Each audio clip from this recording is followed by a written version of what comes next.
Tipp Today, in association with Slattery's of Pecan, your main Peugeot dealer for over 50 years in the Premier County. Slattery'sGarage.ie.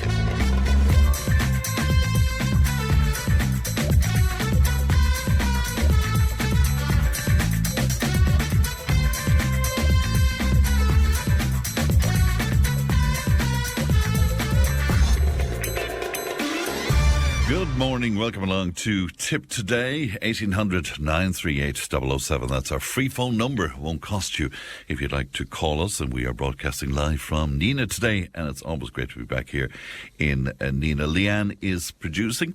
Coming up on the show this morning, we'll be speaking about Scullys Monument, and particularly Scullys Cross on the Rock of Cashel in just a few moments' time. We'll also hear from the security and defence analyst Declan Power about the lack of adequate air security. Our GP, Dr. Pat Harrold, will be with us live in studio. We'll also be hearing from Deputy Seamus Healy, who is calling on the government to declare a housing emergency. Ali visits the Indian Orthodox Church community in Carrick and Suir, and autism campaigner Cara Darmody joins us 24 hours into her 50-hour sleep out outside of Leinster House. So all of that and more on the way. You can text and WhatsApp 083 311 3311. You can email tiptoday@tipfm.com. Now we have two great competitions for you as well. We have another €50 voucher to give away for Mr. Menswear, and they're located on Friar Street in Cashel and Abbey Street in Care. And as well as that, we have a €100 voucher to give away, thanks to our neighbours here on Pier Street in Nenagh, Kevin and Lorraine of the Open Season Shop, outdoor shop in Nenagh. So I'll tell you about how you can win those great prizes in just a little while. Let's have a quick peek at the front pages of some of your newspapers today. The Irish Independent, the main story there. The President of the European Council has expressed full confidence in Ireland keeping EU leaders safe during its presidency of the bloc next year, despite suspected Russian drone activity during the visit of President Zelensky recently. We'll be speaking to Declan Power about that in a while. The Irish Daily Mail and their lead story: elderly and vulnerable patients suffering from illnesses such as dementia are facing new monthly fees of up to €50 for drugs in blister packs. However, the Health Minister, Jennifer Carroll McNeil, told the Dáil that the government will not intervene in the introduction of new fees for blister packs at pharmacies. The Irish Times, the lead story on the Times today, and they're telling us that the British Army's top double agent steak knife during the Troubles was very well rewarded financially and even taken on holiday by his handlers. And that's according to a report which lays bare, I suppose, how he was repeatedly protected at the expense of his victims, of which there were many. And also coverage right across the newspapers, indeed, of Storm Bram, and Ella Sloan on the front of the Times today telling us that thousands of homes were without power last night as Storm Bram brought strong winds and flooding to Ireland. Finally, a quick look at the Irish Examiner, and dreadful story as the lead story on the Examiner today. A High Court judge has urged lawmakers and the tech world in general to crack down on unsupervised access for children to the internet, as she sentenced a teenager who was 13 years old when he sexually abused his 6-year-old sister. Now, the backdrop to that is Australia, in fact, today introduces a world first ban on social media for users under the age of 16. So I suppose the question is it something that we should be looking at introducing here? Also on the Examiner today, we're reading that hundreds of school staff have been forced to take leave from their jobs in recent years due to physical injuries they sustained in the classroom or indeed on the schoolyard. Let's look at what's making headlines. Do you want to chat about any of that? Do you want to make comments on any of that? 083 311 3311. Now, we were speaking about the Rock of Cashel recently because Michael McDowell put forward the notion that maybe we should look at re-roofing the Rock, and I was speaking to former County Councillor Tom Wood about this recently as well. But Tipperary man Ger Molumby, who is living in Nottingham at the moment, was in touch with us about this, and he joins me now. Good morning to you, Jerry. How are you? I'm fine, Fran. Good morning to you. And great to talk to you today. You have a particular interest in Scullys Cross or Scullys Monument on the Rock of Cashel. Why is that, Jerry? Well, I heard Michael's contribution last week and his noble call about putting a new roof on the Rock of Cashel, and it kind of reminded me growing up in Thurles, in the early 70s, cycling out to Holy Cross when it was a ruin before they put that lovely roof on it and restored it as the parish chapel. But and also, as we got older, we used to cycle out from Thurles to the Rock of Cashel, set up camp there and make a pot of tea and cycle home. But that was when the Scullys Cross was there. As you know, it came down in lightning in 1976. Yes. And I always wondered why it hasn't been restored, because when you look at the Rock of Cashel, the panoramic view, the Scullys Cross on one side, it just fills the whole panoramic view of the Rock of Cashel. And I'd love to see it restored. I know it has mixed history with Scully family landlords, but I think I also researched, Fran, that one of the relations was a good friend of Daniel O'Connell. He was indeed. That would have been Denny's Scully, and Vincent Scully would have been the person behind the monument, but really it was a tribute to his dad, who was an Irish patriot, and as you say, Jerry, was a friend of Daniel O'Connell's as well. Yeah, I mean, I think there's something not quite right. It's a lovely cross. I mean, it's made of Dorset stone here from the UK. It's and also I think it's a mausoleum. So I'm presuming, Fran, that in there are coffins of the family lined up. Absolutely, yeah. Yeah, okay. And the cross itself, has got references to St. Patrick, Cormac, not the Cormac of the chapel, but the 9th century bishop and king Cormac, and that's why I call my son Cormac. But I know there's a member of the family out in Canada who's trying to lead on the restoration, and I think, it should be done. Next year is the 50th anniversary. It's amazing what you find out when you kind of do a bit of research on these things. The 50th anniversary of being struck by lightning. Oh, that didn't even dawn on me, Jerry. That's a very good point. Yes. Yeah. So a decision should be made somehow to either restore it to its former glory as a wonderful Celtic cross. It's probably not the highest or the tallest Celtic cross in Ireland, but it's physically on top of the Rock of Cashel.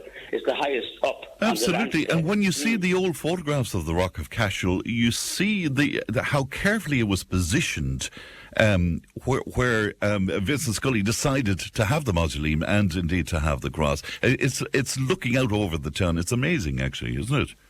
Absolutely. Yeah. I do recall seeing it myself, and I've got some photographs that my uncle Gus used to take when he was in Thurles and in Cashel, and there's a lovely slide I inherited of that panoramic view with the cross standing, firm and proud over, as you say, the fields of Cashel, yeah. Yeah, and the other thing that was pointed out to me is, what is it now? 300,000 plus people coming through the Rock of Cashel every single year, and it's a pity to see such a beautiful Celtic cross, Celtic monument in ruins there. Absolutely, and I'm from Thurles, but I've been in the UK, as you know, for over 40 years, and that's how I feel. And you go home and you take people to the Rock of Cashel, and you have to explain what's this kind of turned up hurley made of stone and nothing on top of it. There's something not quite right. It's unfinished business, I think. You're many years in the Nottingham area. Does the Rock of Cashel mean anything to particularly the English people you would come across? Would it be well known, is what I'm asking you, I suppose, Jerry? It would, and I also contribute to the Irish Post here, and we did a feature a few weeks back. Well, you know this, so it wasn't we just copied it off the news, that the Rock of Cashel is regarded by tourists to Ireland or people abroad as the place to visit when they come to Ireland. And there's an obvious reason. It's there since the 4th century, the Cormac's Chapel. It's a fantastic monument. And I don't mind telling you, even if I go home for a couple of days, I find myself getting in the car and driving out to Holy Cross and over to Cashel. And I love going to see it, and it's a wonderful monument. So would you be calling on local representatives, for example, to fight the good fight where this is concerned? Yeah, I know people might have reservations about the him being a landlord or whatever, but sorry, I'm not being flippant, but it's like what Seamus Healy said about our shared history. Yeah. We're two islands so close to each other. We're back and forward over the centuries. We have a shared history. I think you were talking last week about all the buildings in Dublin that we inherited from the British after they left, you know, and we maintained them and we moved into them, Dublin Castle, and our shared history is important, you know. Absolutely, and this depicts Christian Ireland, I suppose, as well, you know, and I know that Tom Wood has written about this in the past, and he said that every single panel on that cross, as you alluded to yourself there, Jerry, has a unique significance. Yes, apparently, yeah. There's, I think, the crucifixion and scenes from the Bible. The Blessed Virgin, the Ascension of our Lord is there as well. So look, let's put it out there and let's see what happens. You have a particular interest in many aspects of Irish history. Like myself, you're a big fan of the Harry Clark windows as well. Yeah, I love the Harry Clark windows, and I do kind of talks on his windows all over Ireland and here in the UK. And when I say talks, I mean using slides and projection and just introducing people to... I mean, for example, Clough Jordan has a fantastic Harry Clark window behind the altar. St. Patrick is there, St. Bridget, depicted as a younger woman with the big eyes. That's one of the best Harry Clarks in Ireland. And then there's one in Ballyluby near Care. And Killinall Church has two, or maybe three Harry Clark studios. Now they're called studios because after his death in 1931, at the age of 41, he died from TB. His family continued using his cartoons or his depiction of the stained glass. Yes. And the family, the studio, installed them. So that's differentiation to make between Harry Clark himself. But he himself, through his short life, did so much and installed so many. Yeah, so and I'm not sure how widely known it would be about Clough Jordan and Ballyluby, for example. Well, there's a great book written by two enthusiasts, and it features in that. And it's like anything, Fran.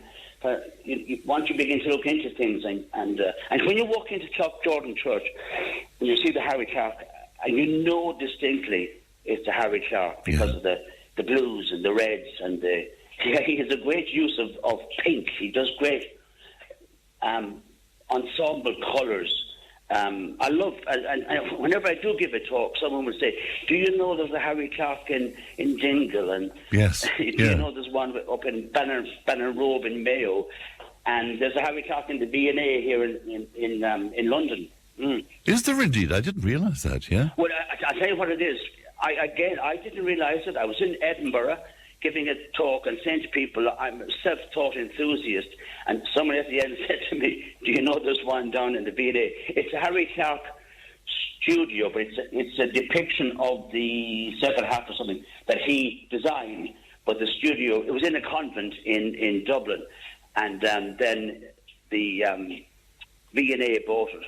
But there's also a room in the National Gallery on Harry Clark windows, and two of those came from a convent in Glasgow, and they're Harry Clark himself. And there's a special room; they're backlit, and so the National Gallery in Ireland has a whole room dedicated to Harry Clark. And wonderful art it is too. Looking forward to seeing you, by the way, and all the gang over there around St. Patrick's Day. I'm looking forward to going over, Jerry. Yes, yourself and Muiris are back, and we were glad to have you here before last. And we're just about to we had a few meetings running up to Christmas, and it will be full steam ahead, and we are seriously looking forward to having you back. We haven't chosen a county that we're going to twin with yet, but it was ironic and fantastic that you were here the year we trained with Tipperary. We had some great crack over there. Great to see so many Tipperary people there for the occasion as well. Jerry, it's always a pleasure. Are you getting home around Christmas time, or...? No. We're off to Rome. We're doing something different. We're off to Rome for a few days, so I'll be eating pasta on Christmas Day. That sounds good to me. Can't wait to see you. Happy Christmas to you and yours, Jerry. Great to talk to you. Thanks, Fran. Thank you. Ger Molumby. That's the great Ger Molumby there, live from Nottingham this morning. We are live from Nenagh. Let's take a break. Back in just a moment.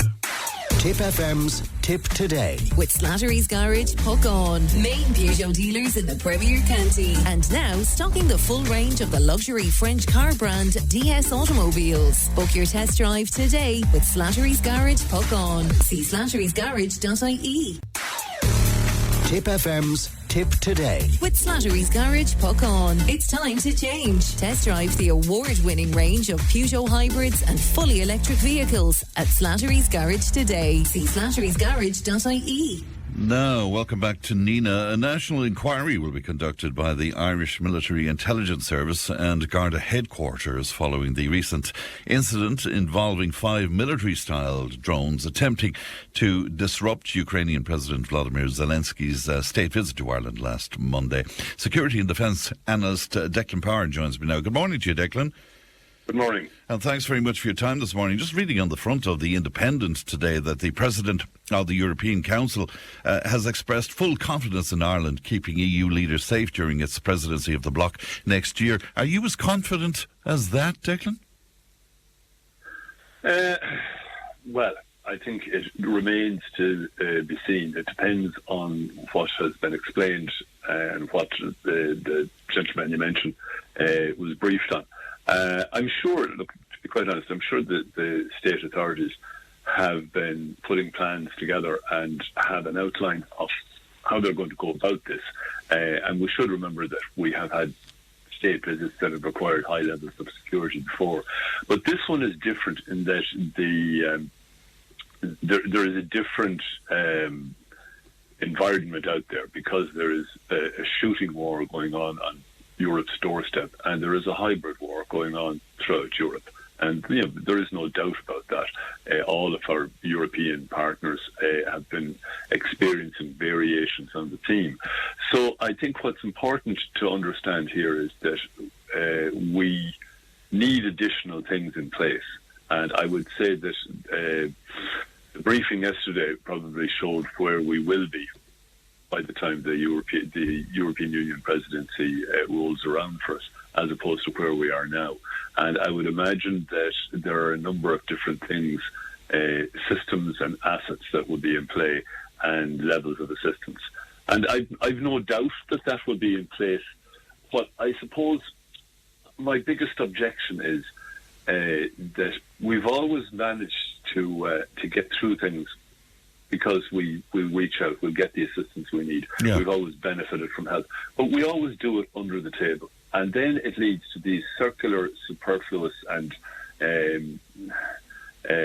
unhelpful debates where we start asking the wrong questions and the public get confused. And it leads then to, again, hiding away from where we need to be, and we sort of appear to be walking both sides of the road. Like the reality is, and people need to know this, and I think accept this, that we're not separate anymore from Europe. We never really were. I mean, if any students of history and go back to the Second World War, will know that part of the reason Ireland appeared to maintain its neutrality was because of the level of cooperation it gave the Allies. So there has been this constant confliction, if you like, in our foreign policy. I even read recently in a document talking about Ireland having maintained its neutrality during the Cold War, and that's not true. None of it is true if you look at it in terms of pure concepts of neutrality. Instead, Ireland has knitted together its own bespoke version of cooperation, and that's fair enough. I think we shouldn't shy away from that or we should take a bit of pride in it. It shows a bit of independence, but we need to own it and stop apologising for it. And we need to be clear on the history of it in order to be clear on the way we move forward. Otherwise, we get into dangerous situations where you may remember, your listeners I'm sure will remember, there was a discussion about whether a French naval vessel would be used because it had anti-missile systems. Yes. Then there's the ongoing, is it or isn't it an agreement about the UK and the RAF providing support to us for air security. I think it's much better if we're clearer about these things. We're not necessarily having to join a particular type of alliance, but we do have to have a system of cooperation and engagement and sharing. We can, use the systems that were in place, like the Nordic countries when they had what was known as the Nordic Defence Cooperation System, long before Finland and Sweden joined NATO, for example. So you had those countries had different systems, political systems. Some were in the EU, some weren't, some were in NATO, some weren't, but they were able to come together and share defensive cooperation. We should be doing those kinds of things in a more overt fashion, I would argue. Like it's Britain and Ireland share energy security requirements. It's in both our interests to ensure that our energy critical infrastructure, both offshore and onshore, are as secure as they can be, and we shouldn't have to apologise to anyone for that. You mentioned confusion there, Declan. I'm a bit confused about those drone sightings, for example. You see that as some form of a coordinated threat, you think? Were these things, were they armed, for instance? I doubt they were. We don't know because we haven't gotten to examine them that closely, although the Naval Service did get footage of them, and I'm sure that has been studied. But the thing is, I suspect they weren't armed, but from what I can see of them, they're a military-grade type of drone, and even if they weren't military-grade, it's quite easy to weaponize drones. That has been proven during the war in Ukraine, and both sides, but particularly the Ukrainians, when they were limited with the technological options, were very innovative.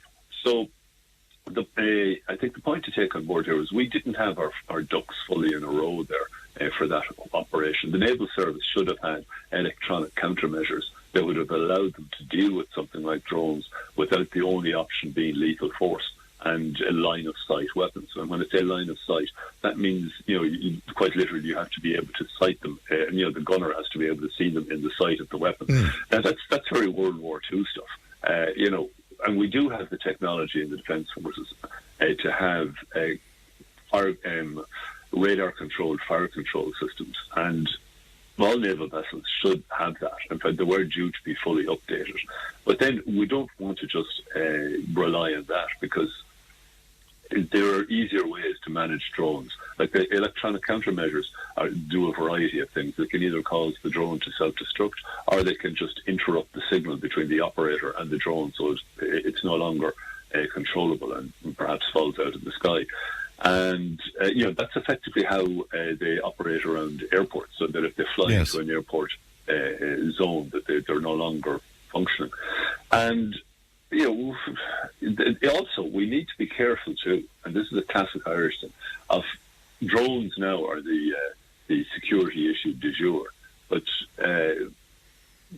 what if we faced the idea of a perfect little storm? It wouldn't be terribly difficult for a country, a nation-state actor like Russia, to organise a swarm of drones around the time of an EU summit, coupled with some sort of cyber attack, coupled with a surge of disinformation to cause polarisation and maybe public order issues on the streets. I mean, we saw how easy it was for public order to break down with just a small group of far-right malcontents using a nasty assault that took place in Dublin to bring people out onto the streets.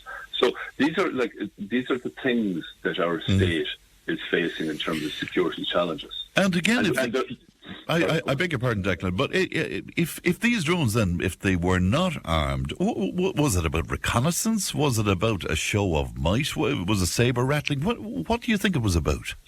It was all of the above, but primarily, I mean, if you think what is grey zone warfare or hybrid warfare, as it's also termed, it's about doing something that causes disruption and as an act of belligerence that stopped short of being an act of war.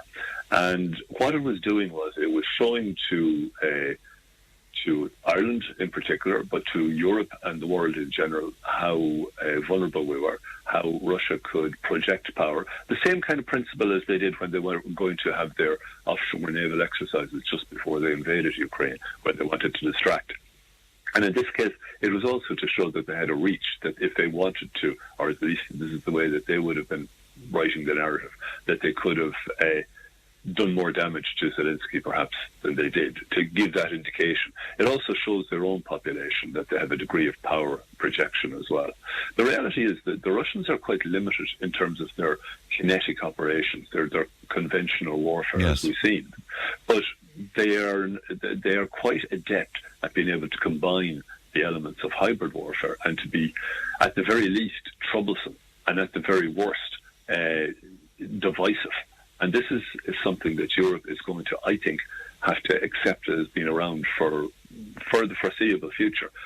Whatever happens with Ukraine, one way or the other, I think it's going to continue to lead to the Russians wanting to rub at European cohesion and security, find weak spots and keep probing them and wobbling them. And part of it is to do is standard procedure, that you would do this before there would be any kind of mainstream military operations. But even if you weren't going to go to that stage, that you're keeping everybody in a state of being off balance. And it's certainly working with Ireland when you think about it. It certainly is, indeed. If the Russians, of course, as you well know, they're denying any involvement with these drones whatsoever. And let's take that for a moment. If it weren't the Russians, who else could that be behind those drones? It would have to be a nation-state actor to be, because it seems highly likely that the drones were launched from a seagoing vessel, because this is why the investigations are taking place by both the Irish Military Intelligence Service and Garda National Security and Intelligence. But to launch them onshore and to fly, they would have been spotted. The investigation is going to find the pattern of events, and there's always a pattern to events. But it's far more likely that they were launched offshore. But they would have had assistance onshore, in terms low-level assistance in terms of people observing and feeding back information. For example, where exactly the location of the Ellie William Butler Yeats, the flight path, things like that. Gathering low-level intelligence was a pattern of what led to this. So the things that led up to this, that allowed this to take place. And to come back to your point, and it was very much about being able to show a projection of force, to be able to put Ireland under pressure. And indeed, it worked, because you had the elements of the Garda Síochána briefing against the Defence Forces, which was unnecessary and unseemly. And it also showed up the fact that the rules of engagement seemed to be lacking. It showed a number of flaws and faults.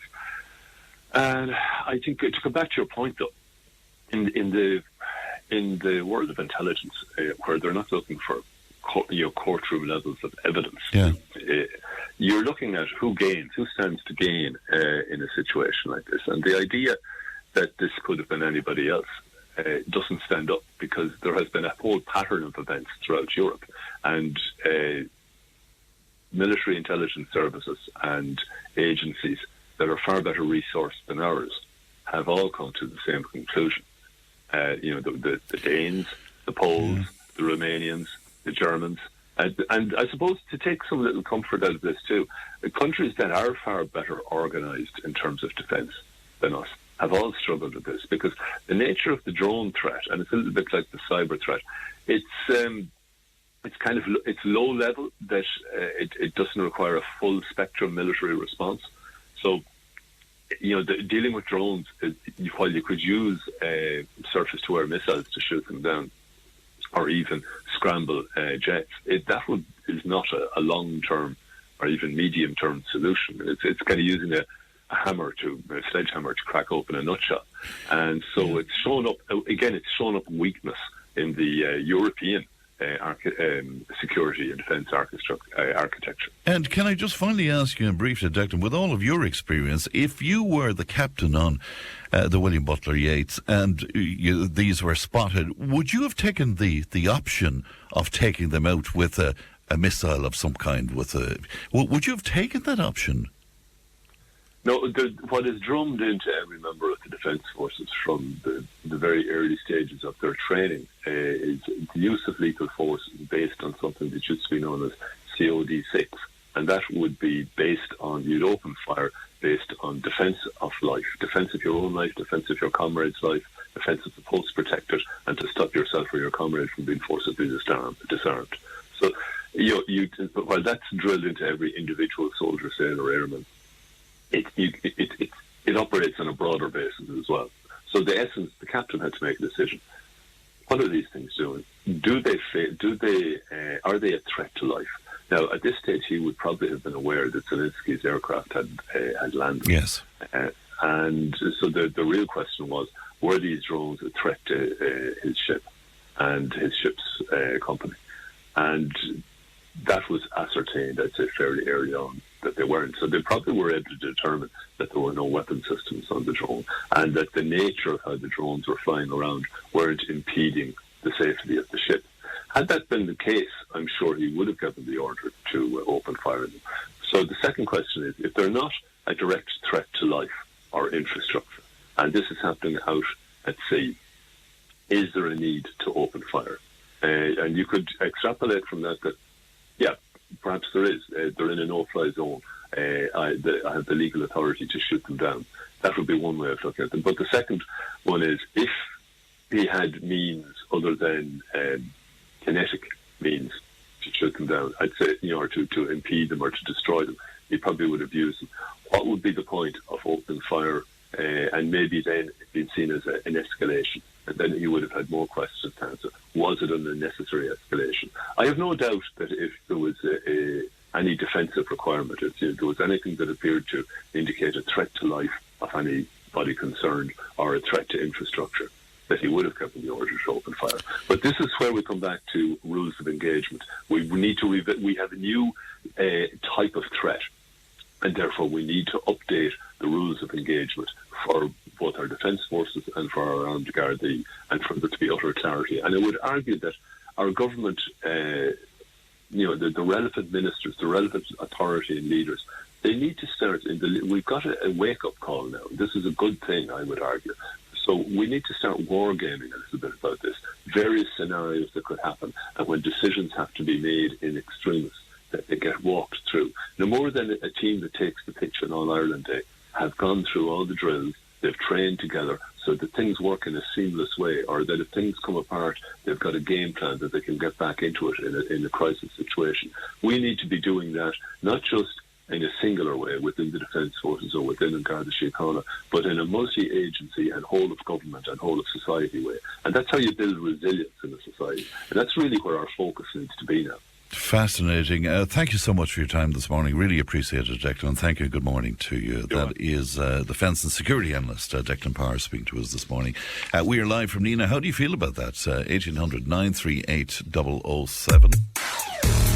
Tipp FM's Tipp Today. With Slattery's Garage, puck on. It's time to change. Test drive the award-winning range of Peugeot hybrids and fully electric vehicles at Slattery's Garage today. See slatterysgarage.ie.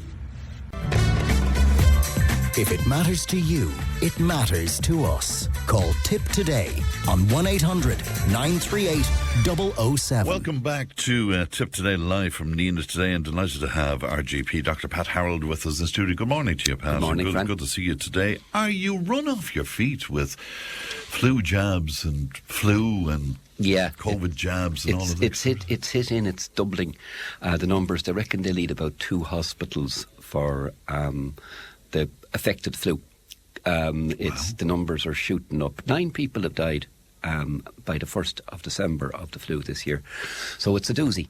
Some years it's like you get a big acorn drop and you get a big flu. So it's going to be... is it a particular strain that makes it very potent or powerful? There's different types. When I look at the flu jab, I see the different strains of it. And I think it's a quadrivalent. There's 4 different types we're protected against. Maybe 3, I don't know. But, we're protected against them. And it is good to a certain extent. Now, there's not enough. They're looking for 75% coverage, and they're 50-something. And in terms of vaccination, you mean? In terms of vaccination. Yeah. And can I just say, the best thing about the flu is don't get it if you can. And number one, the best possible defence is the flu jab. And it works fairly well. And there's no... I've said it before and I'll say it again.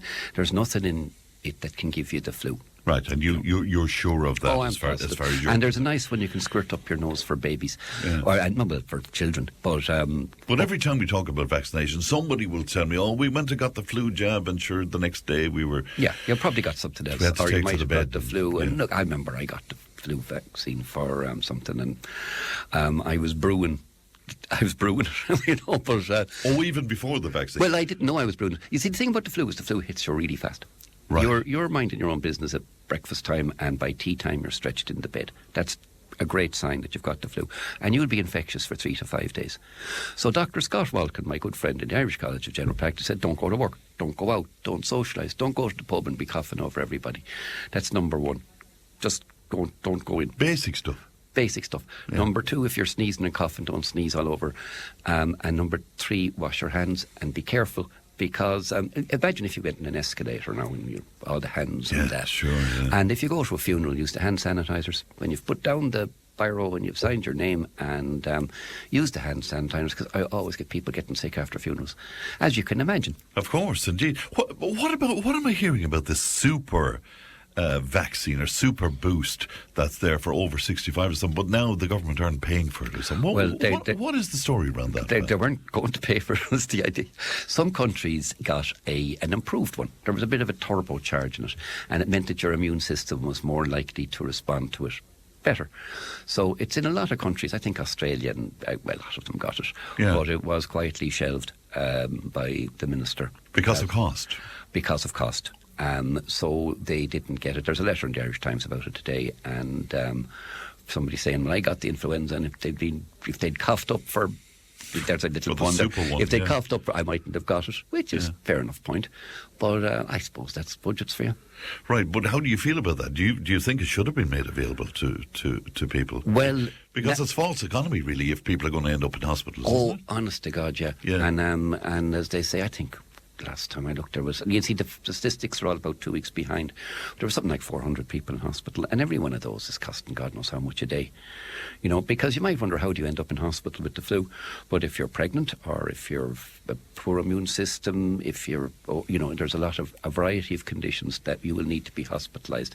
The big thing about it is shortness of breath and not being able to breathe. And they're the ones who need oxygen. And they're the ones who need hospitalisation. So get the flu jab. Not everybody would agree with me, but it's and even at this stage, it's well worth your while getting it. Right. And what's the story there with your GP? Do you have to book in for it? GPs and pharmacists, some book, some don't. Some walk in. Some most people. It doesn't take too long. The long bit is waiting for a few minutes to see if everybody waits a few minutes to make sure. But chemists do it too. And 80% coverage in the nursing homes is not really good enough. It should be a bit higher. Right, okay.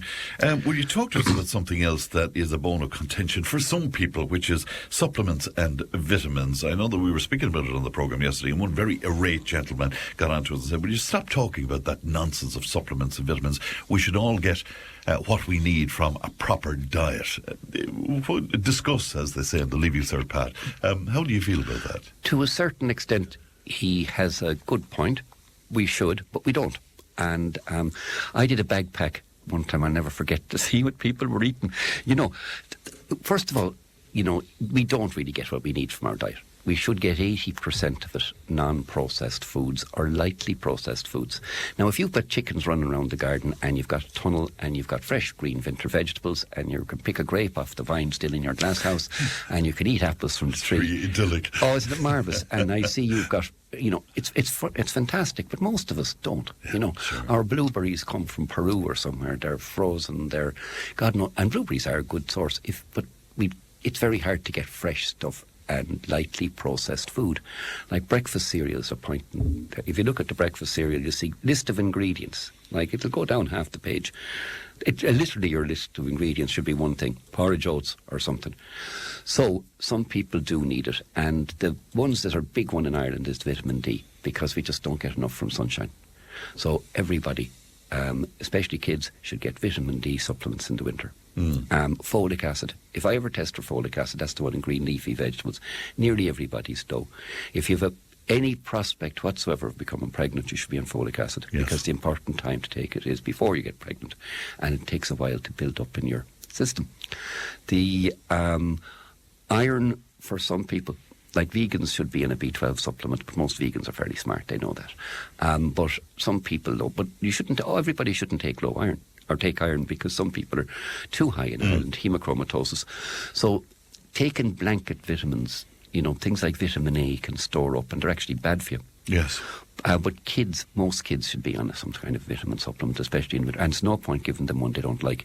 If you're chasing them around the house with the spoon and the bottle, something that's sort of tasty and appetitable. And older people need protein, and you need 1 gram a day for over 60s, so that's a fair bit.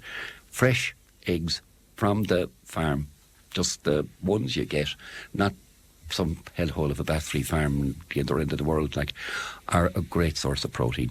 And not so much processed meats or anything. You get loads in yogurt and cheese and dairy and, that sort of thing.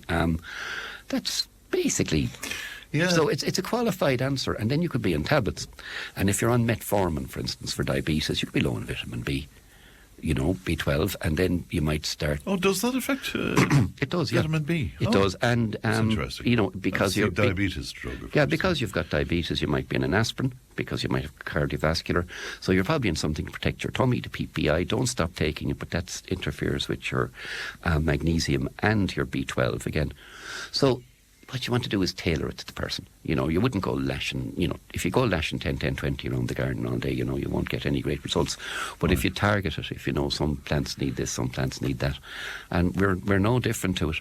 But the big message is you should be able to get most of your stuff from your diet, but most of us don't, because we eat rubbish and garbage and processed foods. And because you were talking about the flu and colds and all of that kind of thing, this notion that if you dose yourself, if you feel something coming on, you dose yourself with vitamin C, that you can put a halt to this in some way. Is there any truth to that whatsoever? Yeah, that one's gone on a long time. Is there just? Yeah, I don't know. I mean, I do. Somebody else told me that you end up peeing out most of the vitamin C that you take in. You do, yeah. As a supplement. There used to be a lot of huffing and puffing and saying all vitamins do is give you expensive urine.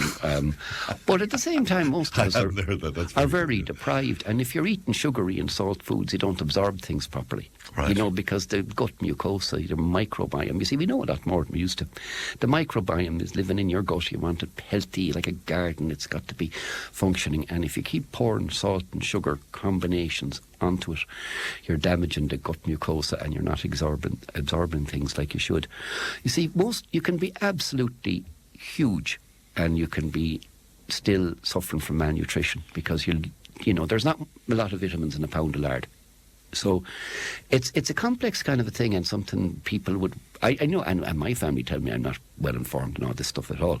But, you need to get informed about it. Yeah. And, they're probably saying that to you, because, all you have to do is go onto any of the social media platforms and you get advice after pieces of advice after advice. And, if you were to follow it all, you'd be taking... Yeah. Stuff every 5 minutes. Especially if they're trying to sell you something. Yeah, I know. You really but they're all this. trying to sell you something. And, but I think if you eat locally, in season, fresh stuff, go to a farmer's market.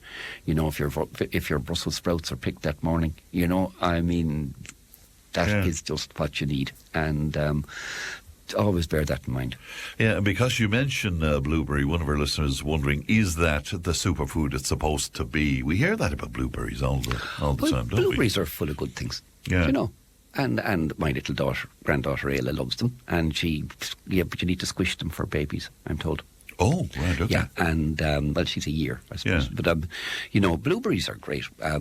They're just sort of thing we should be eating, you know. But if you had blackberries in your garden, they're gone off now. But that would be even better.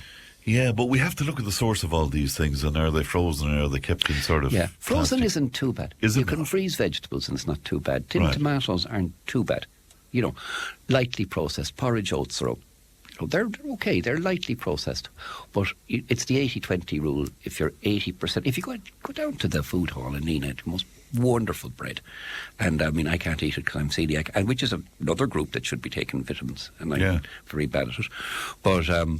the most beautiful fresh sourdough and all that kind of stuff. Right. It's really good for you, and that's very few ingredients. Obviously, yeah, and then you can get the chocolate bar or whatever, you know. But like you don't want to be a complete killjoy. But the 80-20 is a good one to consider for that. It is indeed. Yeah. What vitamins do you have to take if you're celiac? By the way, what do we not do? B12, I think. Being the main thing.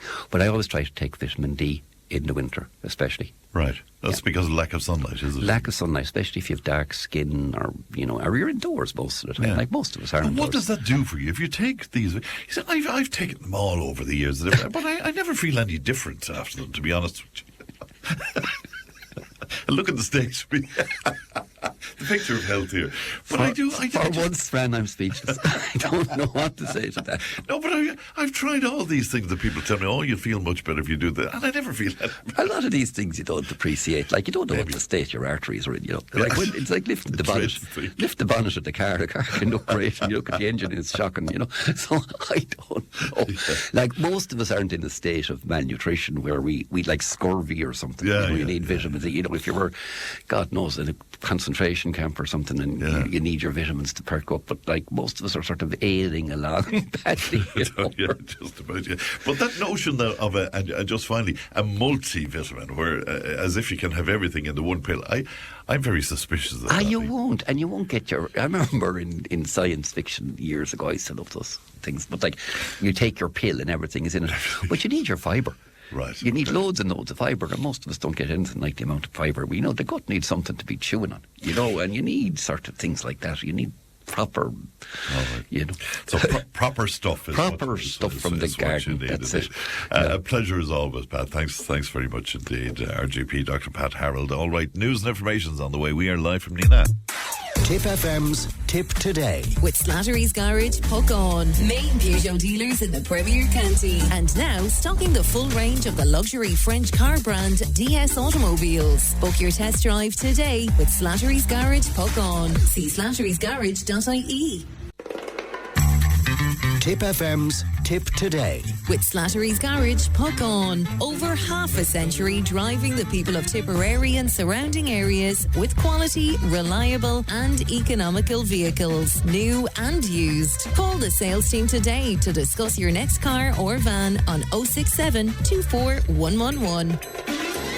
Thanks, Pat. Welcome back to the second hour of Tip Today, and we are live from Pearse Street in Nenagh. 1800 938 007 is our free phone number. Lots of text and WhatsApp into us. Very informative discussion about our defences by Declan Power is one of our listeners. But Mick from Clonmel says, is Declan for real? We haven't enough sailors to man the ships that we have, and we're going to engage the Russian Navy. Give me a break, says Mick. Well, in fairness, I don't think he advocated engaging the Russian Navy, Mick, but he did speak about our lack of adequate air security. And, he links the drone use to AI and hybrid warfare tactics, and we have to be across that, and I suppose investing in some way. I think most people will be in agreement that we need to invest in our own defence, but lots more in on that. Also lots in about the flu as well, and some people disagreeing with Dr. Pat Harrold, where the vaccine is concerned, and one or two people believing we shouldn't be advocating the vaccine at this point. Fox hunting and all such activities should never be referred to as sport, Fran. Have politicians no mind of their own? Or is this yet another example of the dictatorship that now controls this country? 083 311 3311. Now, Tipperary's Deputy Seamus Healy is calling on the government to declare a housing emergency in Ireland, and he joins me online now. Good morning to you, Seamus. Morning, Fran. And thanks for coming on with me this morning. The declaration of an emergency, what would that give us that we don't have at the moment, do you think? Just before we go there, Fran, could I just say that I've just come from an Oireachtas Disability Matters committee meeting, which is addressed by Cara Darmody. Cara is doing 50 hours sleep out again here outside the Dáil, and she made a very interesting and informative address to the committee this morning, and I want to commend her for the work she's done over the years and continues to do.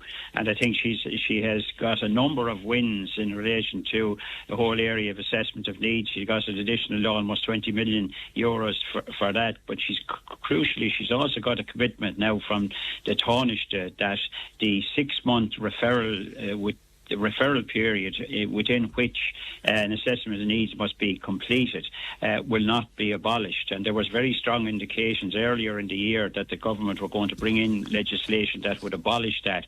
So she has now got a commitment that won't happen, and I think that's a very significant win for Cara. And I'm delighted to hear that, and hope that the Minister will ensure that happens. In relation to the housing emergency, there's a number of things that would do, Fran. By the way, just for our listeners out there, sorry, Seamus, we will be speaking live to Cara from her protest in the final hour of the programme. I beg your pardon, Seamus. So you were saying then about the housing emergency? Yeah, well, there's obviously a housing emergency out there. I think everybody, the dogs in the street know that, the Minister knows that, a former Minister in fact advocated the declaration of a housing emergency, Owen Murphy. There's precedent for it in the crash in 2008-2009 financial emergency measures in the public interest, and I mean housing is a human right under the United Nations Charter. Now, what would an emergency do? What's happening currently? What's happening currently is that we've had the fourth housing plan since these two main parties came into government, one in 2011, one in 2016, and basically they're all the same. There's little or no difference between the rebate plans, and over that period of time the situation hasn't improved. It has got considerably worse, and the situation now is that the housing issue needs to be dealt with as an emergency, and that's what the Housing Commission, the government's own Housing Commission, recommended. It said, for instance, very quickly, only a radical reset of housing policy will work, and it went on to say that it is critical that this housing deficit is addressed through emergency action. Now, what would it do? First of all, it would oblige in law the government and all departments of state, utility companies like ESB Network, Uisce Éireann, local authorities, approved housing bodies, the Land Development Agency. It would ensure that they are legally obliged to make housing a priority issues for all those companies. It would ensure, for instance, that we could have a major development of the building of social and affordable housing by local authorities on public land. It would mean that as I said, all state actors would be involved in this. It would also mean that, for instance, you could have a situation where evictions, no-fault evictions, could be actually stopped. it would mean that, for instance, the huge, unbelievable rents that are being paid now right across the country, that they could either be freezed or even reduced. Yeah, but Seamus, So all of what you're mentioning there, is that not contained to some degree anyway in delivering homes, building communities, the new housing policy? You know, they're talking about significant state investment, they're talking about affordability, major rental sector reform there as well, social housing there where standardised designs and stuff. There's a lot of innovative stuff in there as well.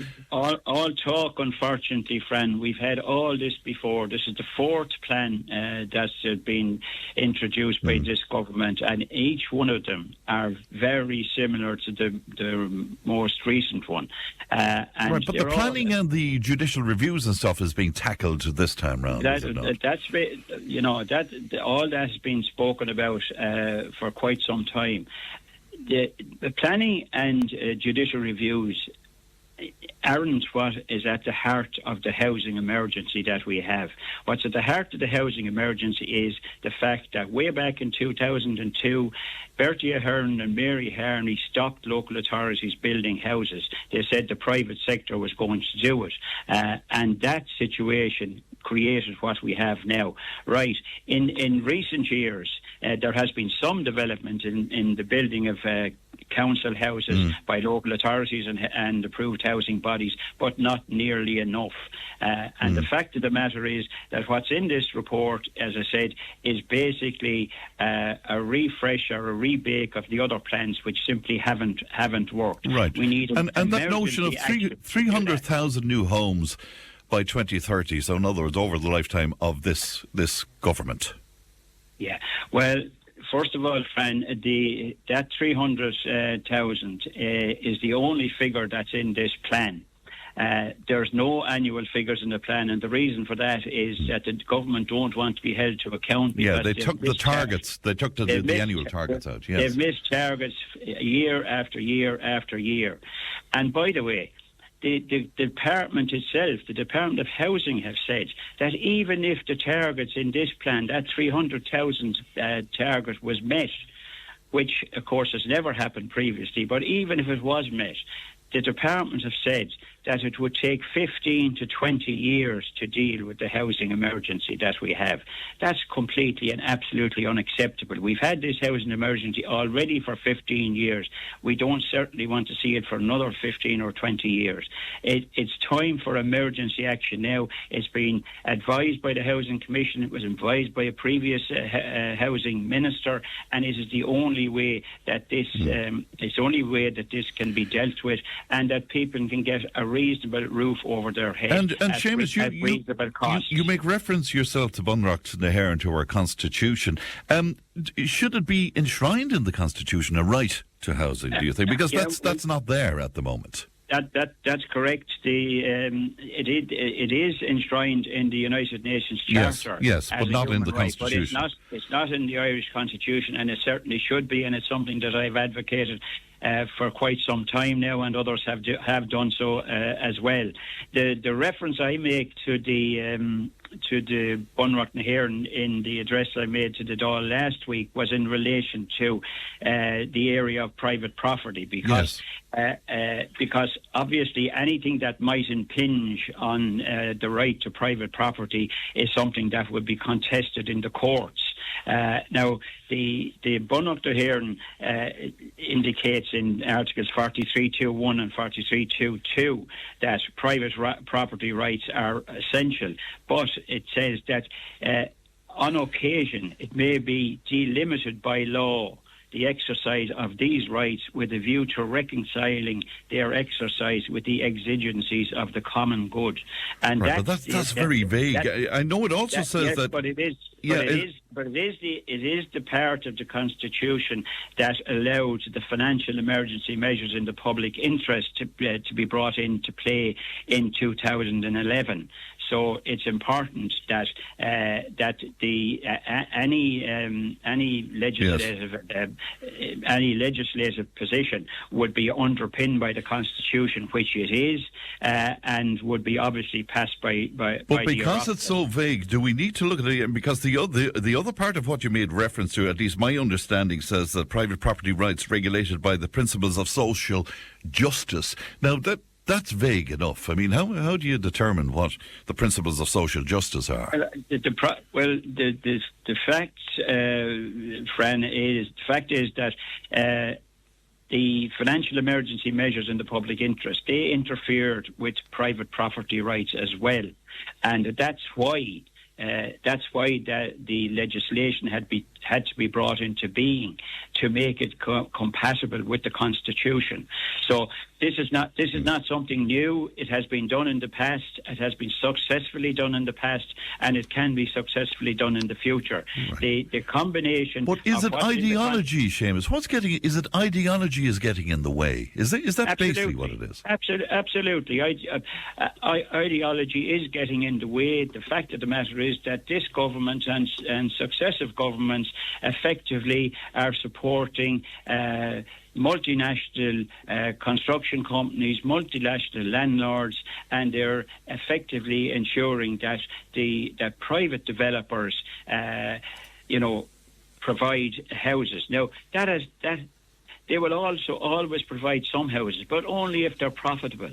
And they have never, ever provided enough houses to cater for people who can't afford to provide houses for themselves. That has always been the area of local authorities. It has always been the area of the state, and we need to get back to that situation. I remember a time when South Tipperary County Council were building 200 houses every year.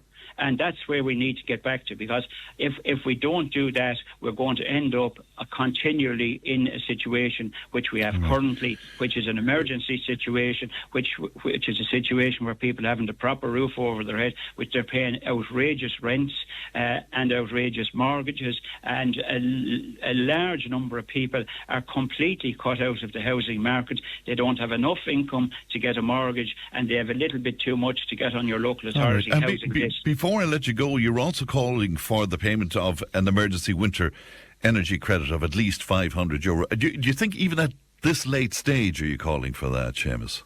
Absolutely. I mean, look, if at first you don't succeed, Fran, try again. And the fact of the matter is that all the opposition parties are calling for this, and all the disability services are calling for it.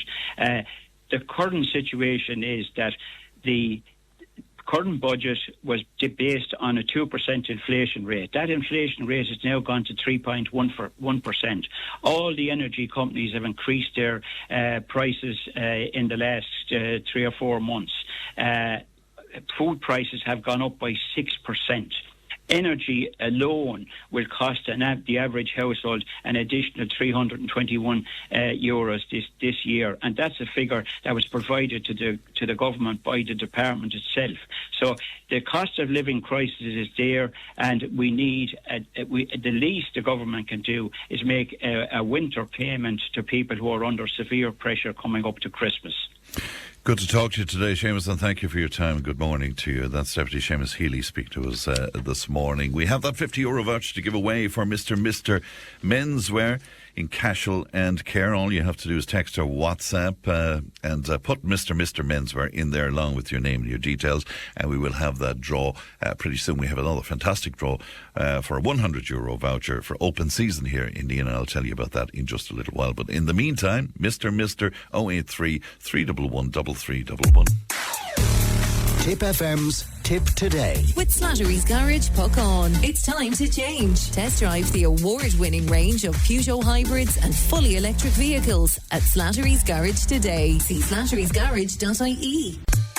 Tipp FM's Tipp Tipp Today. With Slattery's Garage, Puck On. Main Peugeot dealers in the Premier County. And now stocking the full range of the luxury French car brand DS Automobiles. Book your test drive today with Slattery's Garage, Puck On. See slatterysgarage.ie. And you're very welcome back to Tipp Today. A listener says Seamus Healy is a nice fellow, but declaring a housing emergency is a waste of time when we allow mass immigration into the country. How could any government cope with an increase of 1 million in the last 6 years in our population, says Muiris to us today.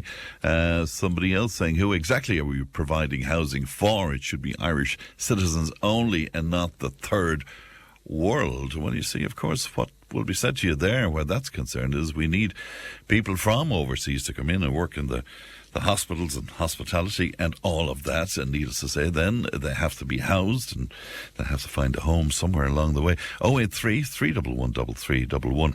Now, researchers have found that the toxic forever chemical TFA in foods purchased across Europe, with breakfast cereals bought in Ireland among the worst offenders.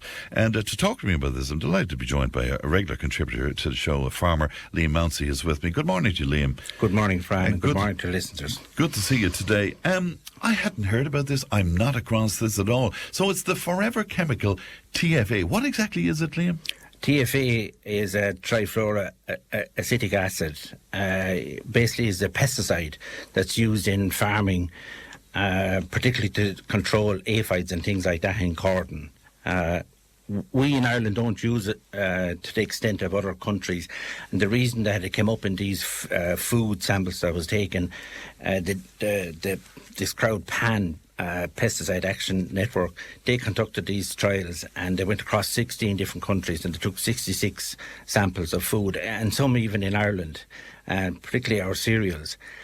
And they found that the concentration was 36 times higher than the safety record of the EU standards.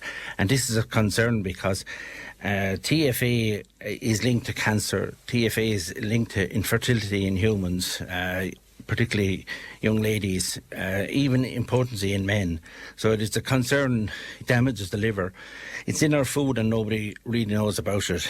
But this Pesticide Action Network group did these trials, and they found that we in Ireland, even though that they said they bought the cereals, they didn't say it was produced in Ireland. And a lot of our cereals that we have in Ireland, particularly wheat, 87% of our barley goes into animal food, and 94% of our wheat goes into animal food.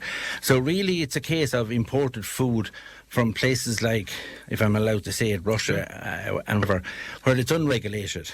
These spray the food with these pesticides up to 7 different times. In Ireland, we would take it as a treatment. They take it in advance. Rather than have the aphids come in, they spray the corn in advance, and they spray it twice even before there's a risk factor. So in Ireland, where we sow corn, say for example winter barley, the danger is in October.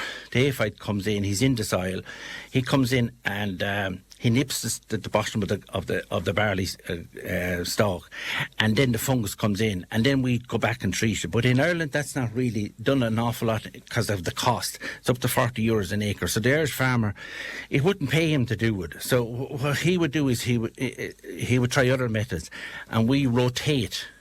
We put corn in the field this year, ideally a virgin field, and then the following year we would put a catch crop. And in the good old days when we had beet going on, which was a great crop for rotation, they would sow beet then the following year. So the aphid only really lives in the soil and comes active then, say, in the wetter times of the year. When they did these trials, they did it on purchased cereals. And one of the cereals that actually is made in Ireland by Irish Oats, without naming the famous company for making our porridge, that had no traces of TFA whatsoever in it, which is a great indication that the Irish farmer is doing his very, very best to work within the safety parameters of the EU legislation. Unlike cotton that's coming in unregulated, like this is for treating pesticides, and we have to look upon our food and ask ourselves, which do we want? Do we want clean food or do we want unregulated food? We have the Mercer deal coming on now at the moment. I'm going to give Fran now a sample of something of honey, Irish honey. This is raw honey, and it's the first time opening the can. And I'm going to give it in front of your listeners. Now, Okay. Is that not better? Taste that now, Fran. Are we not better to be going along and looking after our own Irish product? No, it's gorgeous. It has no chemicals, has no nothing. So this is pure. That's pure raw honey. It came, the bees that we have in... It's gorgeous. Isn't it gorgeous? Absolutely perfect. This is the way we should be looking at food. We shouldn't be bringing in unregulated food. The Mercer thing is going to bring in It's the Mercosur deal. That's right. That's going to bring in beef from South America. From America, that's full of antibiotics. We, the people in Ireland, and particularly the consumers, we need to look at our own product, buy our own food. Right. Personally, I would prefer. But before we move on, can I take you back to just to be fair about this? Can I take you back to the TFA and CropLife? They're a pesticide industry lobby. Now you can say they would say this, wouldn't they? But they are saying that the available risk assessments to date indicate no toxicological concerns from TFA found in the environment under realistic conditions of exposure. You hit the nail on the head. They would say that. And the PAN Group, Pesticide Action Network, they're an NGO of the EU. They're obliged to go along and do these trials. They're full of scientists. They're very thorough in what they're doing. I'm more concerned about the fact that we're bringing in food that's not tested. If they had to test the wheat coming in, I would have been happier, which they didn't do. They tested the product. Very few breakfast cereals in the mornings are made in Ireland. They're mostly made in England or coming in from the EU. So, I mean, that idea of the porridge in Ireland was clean, that's a fantastic indication of, how we in Ireland approach. So I presume that's Flavins, is it? Or that's exactly what it is, yeah. No, but I mean, if you say something positive about it, it's Flavins, It's fine. And they were blown away themselves, and they acknowledged it. The one failing with all these trials was they didn't test the wheat coming in, and that's where you should start. Test the wheat coming in. Is it Irish wheat? Does it have this pesticide in it? And, I mean, I do this kind of a programme every day, and I've been doing it for the last however many, 30 years or something like that. If I don't know about this, what does that say to you, though? I mean, we're that's not worrying. Yeah, that's worrying. We're not aware enough about what we're eating. Absolutely, and that's the danger. We have to really think about food and think of our children in the future. We have to look into this. If this TFA, which it is in our food, we have to ask ourselves, are we going to go for this risk factor? Are we going to go back to traditional foods? I grew up in an era where we had seasonal food, but now you can get turkey any time of the year, you can get strawberries any time of the year. I think we as humans need to rethink, and particularly so in Ireland, the food that we eat should come from Ireland, within Ireland, and had full traceability. The problem is greed has got into the whole food industry, and food coming in from places like Russia and places like that, they don't care. Food coming in from South America, they don't actually care. It's all to do with greed and money. And sadly, our EU heads of state, they don't seem to care either. They bring on all these regulations for us farmers in Ireland, but in the wider circle, they're going to sign that Mercer deal whether they like it or not. They're going to do it. Yeah, because Germany and France want to sell cars into South America. Absolutely, and this is where we're wrong. Food should be the first thing in our life. Do you really think that Russia wants Ukraine for the people? No, Russia wants Ukraine for the ground. 7 foot of black, fertile soil. If they can produce enough at the moment. At the moment, we had a panic 2 years ago about wheat and things like that because of the war that was going on. The only reason Russia wants Ukraine is to be able to produce so much food that they have control over the food, control over the gas, control over the oil. You don't need guns to do all that, and that's what the objective is. But we in Ireland, we're a different race of people, and we should think first about our children and about the food that we eat. We should start with clean Irish food. I just gave you an example there of honey. That's pure Irish. Eggs. I don't know if you ever tasted free-range eggs. Yeah, there's a massive comparison. Yeah. We need to look at food, Fran, from a different perspective. We need to examine it. Putting poison into our system is where we're going to die. Well, why have we not ministers coming out and telling us this? Why have we not people going into our schools and educating our children about this? Well, the truth of it is, Fran, I discovered this Pesticide Action Network group. There hasn't been one mention on any of the media stations about this because they don't want the people to know. Food is a terrible thing. It's a bit like politics. Drill it into the people, make them believe what you want them to believe. And this TFA, this is a total killer, and it'll be a killer for our children to come. I really mean it, Fran. We need to stop and rethink of our food and what our future is. And our future really is local food. And it's very good advice indeed. You said you were going to talk about something happy towards the end of our conversation. Tell me about you and the bees, for starters, because you're a bee keeper, aren't you?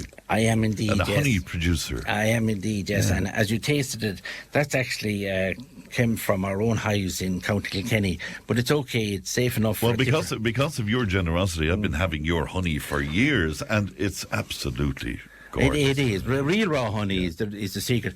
And there's so many good things about it. In the old days when we were young, if we got a cut, our mum wouldn't go along and run off and get a plaster or run to the doctor. She'd get a dab of honey and push it straight on it. And try that someday, you get a cut on your hand or something like that. Well, it's a natural antibiotic. Absolutely. It's unreal. It's fantastic. Wow. It's a whole world on its own. But I have to invite people or give them the opportunity. South Tipperary Bees, they're having a course coming up. It's starting on Thursday the 26th of February 2026. It goes on in the evenings for 7 courses. If you want to get somebody a really nice Christmas present, I suggest membership of a bee thing would be a great thing, to go on a course and do that. You get to understand bees, you get to see how important bees are. I mean, having bees, it makes you look at the flowers that we have. It makes you look at how we cater ourselves. I would love if farmers in particular, or anybody for that matter, had a beehive. And I'll tell you why. The one thing about having a beehive, you're more conscious about the sprays you use or the sprays you don't use, which is very important. And if a farmer had this in his farm, look at the pollinators that bees will bring to a farm. It's very interesting. So it gives you another perspective, I suppose. Absolutely. Now, if somebody wants to know or enrol about the South Tipperary Bees, you go on to a fella called Mick McGrath, and he has a phone number here, 086 357 0477. And in North Tipperary, there's a lady called Martina Marr, and she's an 086 195 85. I leave this with Fran. It's called the North Tipperary Bees, and it starts on the Monday, the 9th of February, in the FET College in Templemore. And it's for 7 nights, and you do this course. And I have a little surprise for all the people that are listening to Tip FM this morning. When you enrol, you get this book, the Hayes Bee Manual. It's €25, but you get that with your enrolment fee. And if somebody can come this morning to Tip FM and tell us what the male bee is called, it starts with a D, and there's 5 letters. I have a book here to leave to Fran.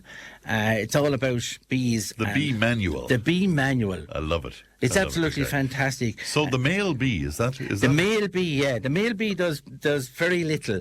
The purpose of the male bee is just barely to mate, and then he hangs around and either plays cards or goes to golf. Typical male. Yeah, the queen bee is the real leader of the thing, and then you have the worker bees. All the worker bees are female bees. Right. It's absolutely fantastic. This book, I tell you, you'll be uplifted by reading this book. I wish I had more of them, but all right, so you're going to give away a copy. I'm going to give away a copy of this for whoever comes up to Tip FM and tells us the name of the... Let them come on to us on 083 311 311, and if you want to give us the name of the male bee on that, we'll have a draw for the book. Is that all right? Absolutely. And having the... I have 5 hives now in a field, and they're less than 100 metres away from 4 houses. This course, of course, I appreciate is for people over 18 years of age. Yeah. But I have various bee suits, and I bring the kids down, and I put the suits on them. They're absolutely blown away. They love it. Now the bees that we have in Ireland are called the black bee. Yeah. There is other bees, and they're black and amber, but they're really imported. And there's other black and amber things that are called wasps, but there's worse black and ambers, and they have hurls. They're called cats. Try and keep away from them. So it's the black Irish bee that we're after. All right, brilliant altogether. Look, it's always a pleasure, Liam, and thank you very much indeed for that. And I really must investigate more about TFAs, but thanks for coming into us today. Always good to see you. No problem. We'll take a break. We're back with more. We're live from Nenagh.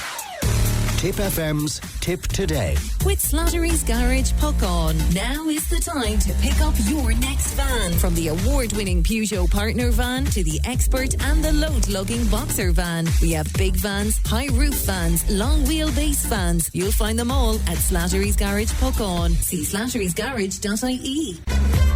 Join the conversation in Tipperary. Contact us through Facebook, Twitter or email tiptoday@tipfm.com. Earlier on this week, we spoke to the actor Paul Sheehan discussing notes on being a man, a new book written by Professor Scott Galloway, who's a podcaster as well. But he argues in the book that men need to return to their biological tenet of protect, provide and procreate by abandoning those basic instincts in men. He says we've created a generation of asexual, asocial men. A regular contributor to the show, Muiris Walsh, joins me now. Muiris, good morning to you.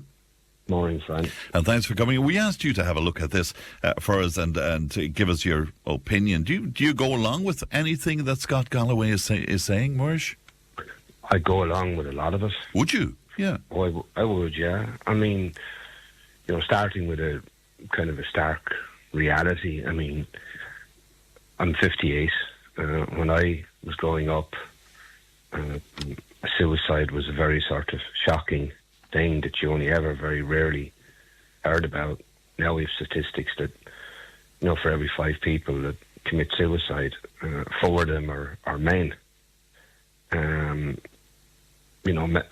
More men are 12 more times more likely to end up in jail. Yeah. 62% of men are giving up on dating.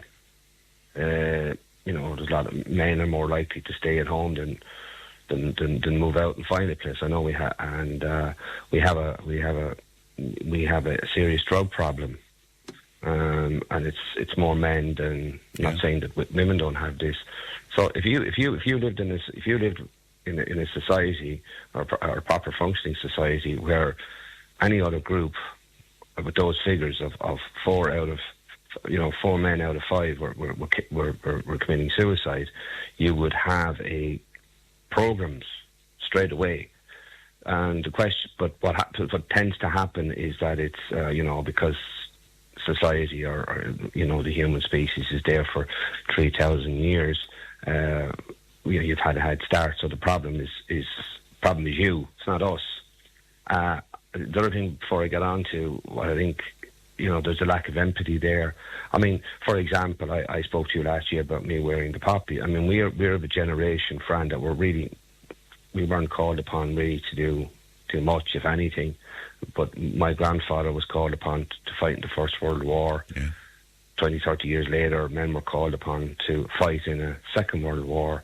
Then it was, say, in America, 20 years after that, they were called upon to fight in Korea and Vietnam, and that was sort of the male way. But what I do think is that men should get back to basics as well, because I think big tech companies have a role to play in this, where, why would you bother going to the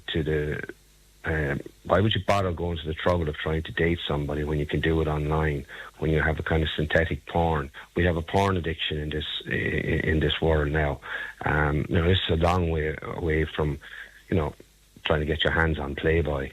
And why would you go through all that expense and that kindness and human empathy of trying to ask a woman out? And something, I come from a generation, I have no problem that if I go out on a date, it's a long time now, I'm happily married, by the way, but when I went out on a date, and I said it to my own son who's 21, if you go out on a date, you pay. You pay. Yeah, well, that's exactly what Scott Galloway said to his sons, and that was the advice he gave. And funnily enough, he got a lot of negative reaction to that, saying that in this day and age now, things are more balanced and all of that, and maybe maybe the woman wouldn't be happy with that notion. Yeah, but that's okay. But you offer to pay. Okay, I'm with you. So you don't start the question.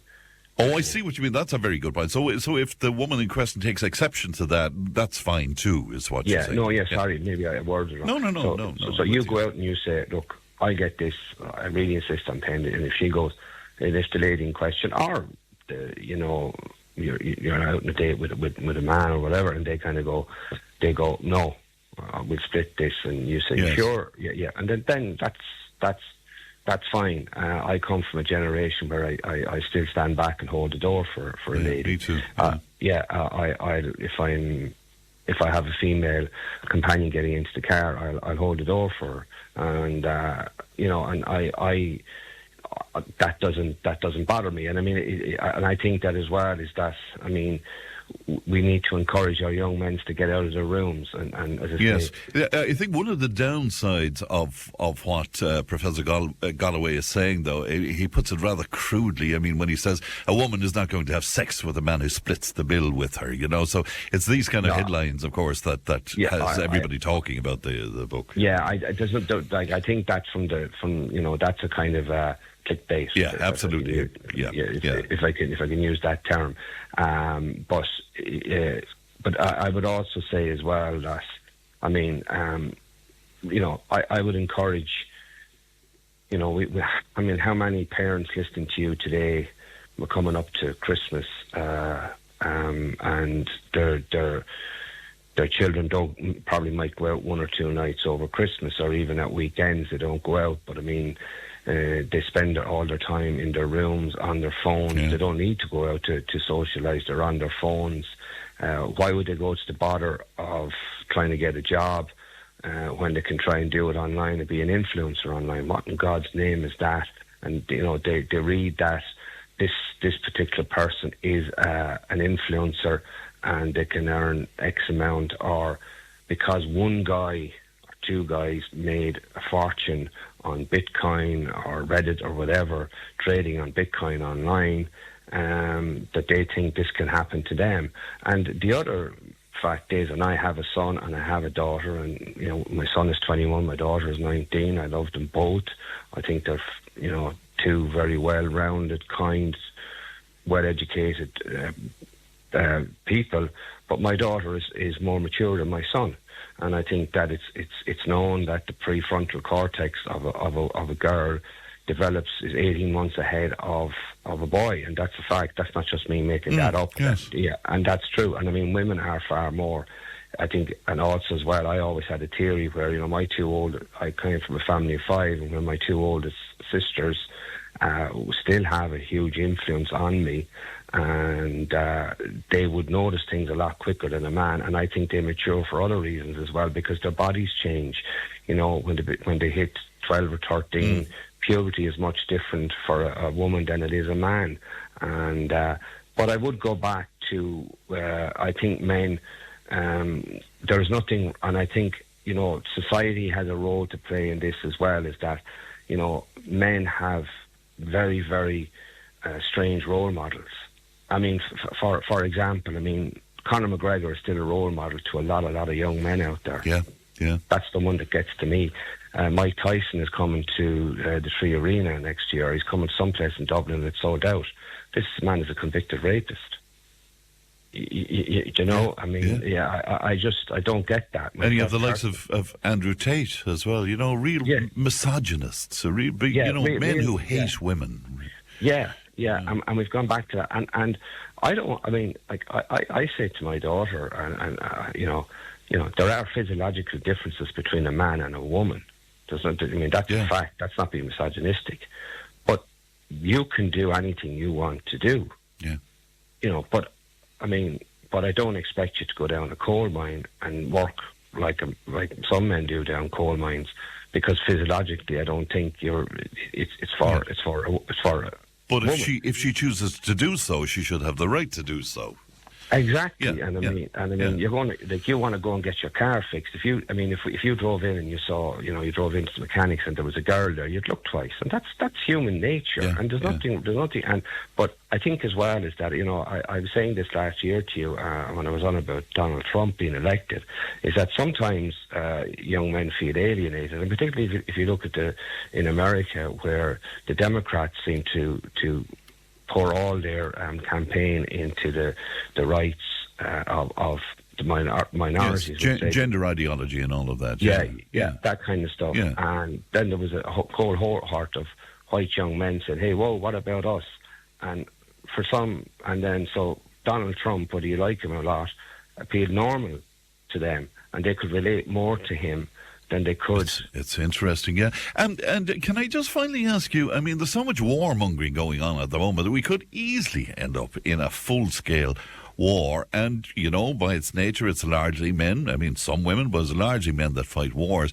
And with this, I mean, if we're to go along with Professor Galloway on this, that we've created a generation of asexual, asocial men, these men could be called on to fight, Muiris, you know, so... Yeah, but that's my point. I mean, you know, as I said to you, again, I repeat it, I slept until I was 9 years of age with a man that fought in the First World War, got wounded in the First World War. That's what his generation was asked to do. You know, as I say, 20 years, 30 years after Treaty of Versailles, men were called upon and they signed up. You know, there was no issue. After the Second World War, there was wars in Korea and Vietnam. And I don't think my generation, or I don't think the generation that's there now, would go and fight in a war. I mean, obviously nobody wants to see a war, but the other thing I would say on that is, I mean, it's not just up to teachers either to educate our children. Parents have to step up to the plate as well and allow teachers to educate them and help teachers when our children come home. And I think as well, when I was growing up, there was a choice of social clubs. They're not there anymore. They're gone. Not every child. I mean, you're talking to one of Tipperary hurling's biggest fan. You're talking to a sports fanatic here, but not everybody's into sports. Yeah. You know, I'm a big music head as well, as you know. So so the outlet for men. But I would say to parents, you know, get your children off the phone. Get your young boys off the phone. I mean, you know, how do you, like, I mean, I was very nervous around going up to ask a woman, you know, out on a date. Sure. Yeah. And it was the fear of being rejected. And there's nothing wrong with that. You know, and eventually someone did say yes, and then when I asked someone to marry me, she did say yes. So, but we have to be able to go through that, you know, and we have to be, you know, and I always say to my two children, you know, don't be afraid to fail, because there's two things I'm certain about in life. One is when I'm asked what's going to happen to me when I die, I know with certainty the people who love me will miss me. And I say to my children with certainty, don't be afraid to fail, because I know with certainty I'm still going to love you. Your mother is still going to love you. The people who love you are still going to love you. But get out of that bedroom, stay off the phone, go out for a walk, meet your friends. Look, Fran, look at the decline of the pubs. Yeah. You know, yeah. I still go to a pub, and I haven't drank since 1991. I was in the pub last Friday night with my wife and a few friends. It's a social hub, isn't it? Yeah. It is, and there was no phones on. And I love what you and Muiris are doing with the social dancing. Yeah. It's fantastic for people. But look, I mean, that to me is where our sons and men need to get back to basics, where they go to these places, they see a girl across the way, and they fancy her or whatever. I mean, can you even use the term fancy? Is that politically correct? I don't know. Why shouldn't you be able to use it? I mean, why shouldn't you be able to use that? Yeah, but you know, you have. I know. Yeah, we have to be so careful now. Yeah. Yeah, and you go over and you ask that person to dance. So I think society has a huge role to play in this, and sort of just stop being so politically correct. Stand back, and I think men do need to get back to basics. But it's not just all about, you know, sleeping with somebody. That bit I don't like, but that's just to kind of make the point. I could talk to you all day as ever. A really interesting chat, and thank you so much. And happy Christmas if we're not talking before Christmas. To you and yours, Muiris. Okay, thank you, Frank. God bless you. Bye-bye. That's my good friend Muiris Walsh speaking to us there. We're live from Nenagh. News is on the way. Tip FM's Tip Today. With Slattery's Garage, puck on. It's time to change. Test drive the award-winning range of Peugeot hybrids and fully electric vehicles at Slattery's Garage today. See slatterysgarage.ie. Tip FM's Tip Today. With Slattery's Garage, puck on. Over half a century driving the people of Tipperary and surrounding areas with quality, reliable and economical vehicles, new and used. Call the sales team today to discuss your next car or van on 067 24 111. Thanks very much indeed, Pat, and welcome back to the final hour of Tip Today. 1800 938 007. Now, our €50 voucher from Mr. Menswear, Cashel and Care, going to Paul Redden from Nenagh. Well done to you, Paul. Congrats to you. We'll have another €50 voucher to give away on the show tomorrow. And our book about the bees, courtesy of Liam, who was chatting to us about beekeeping earlier on, is going to Betty Callanan. And, of course, the answer to the question was a drone. He was looking for the name of a male bee. Now, speaking of competitions, excuse me, we have another one for you. A €100 voucher to give away thanks to our neighbours here on Pierce Street in Nenagh, Kevin and Lorraine of Open Season. And it's the perfect one-stop shop for all of your outdoor needs, from wellies to tackle to hiking gear. They have it all, and we were delighted to chat with them on the programme last week. So we have a little question for you where this is concerned. Which of these is a method of fishing? A, butterfly fishing, B, fly fishing, or C, spider fishing? Text your answers or WhatsApp your answers 083 311 3311. Butterfly fishing, fly fishing, or spider fishing. That's for a €100 voucher to Open Season here on Pierce Street in Nenagh. Do excuse me. Now, as Pat told you during our news bulletin there, the first ever history of the Dr. Harty Cup, which has been contested annually since 1918, will be launched this evening at 8 p.m. in the Derry na Fleadh Theatre in the Horse and Jockey Hotel. The book was written by the McNamee Award winner, Liam O'Donoghue, who joins me now. Liam, good morning to you. Hello, Fran. How are you? I'm well indeed, and good to talk to you today, and many congratulations to you on the book. Why did you decide to write a book on the Harty Cup, Liam? Well, to be honest, I had just finished a book on Semple Stadium Field of Legends, and I had seen that as my last book. I had kind of put away my pen until the Munster Council, I suppose, they were anxious that the history of the Harty Cup would be written, and they approached me and they twisted my arm, and we agreed to do it anyway. And that was 2 years ago, so tonight's the big night anyway for the launch. Well, as I say, congratulations to you on the book. But glancing through the book, it's a wonder a history wasn't written so far, because it's fascinating, isn't it? It is an amazing story, and it's a real success story, a hurling success story, and a Munster story, like where the hurling is so strong, and all the hurling counties in Munster have it has made a huge difference to their successes in the county. Any county that wins a Harty or a couple of Harties, 5 or 6 years later, you could be sure that the Liam McCarthy Cup is back in the county somewhere. Will you take us back to the genesis of it, indeed? I think, was it a kind of an attempt to organise Gaelic games in our secondary schools, really? Well, that was it. Like in the years 1916, 17, along there, people were anxious that rugby and cricket were taking too much of a grip in the post-primary schools, and the GA were anxious that a structured competition would go in for post-primary schools. And a delegation approached Archbishop Harty. He was a Limerick man from Murroe and a great hurling man and the patron of the GA at the time.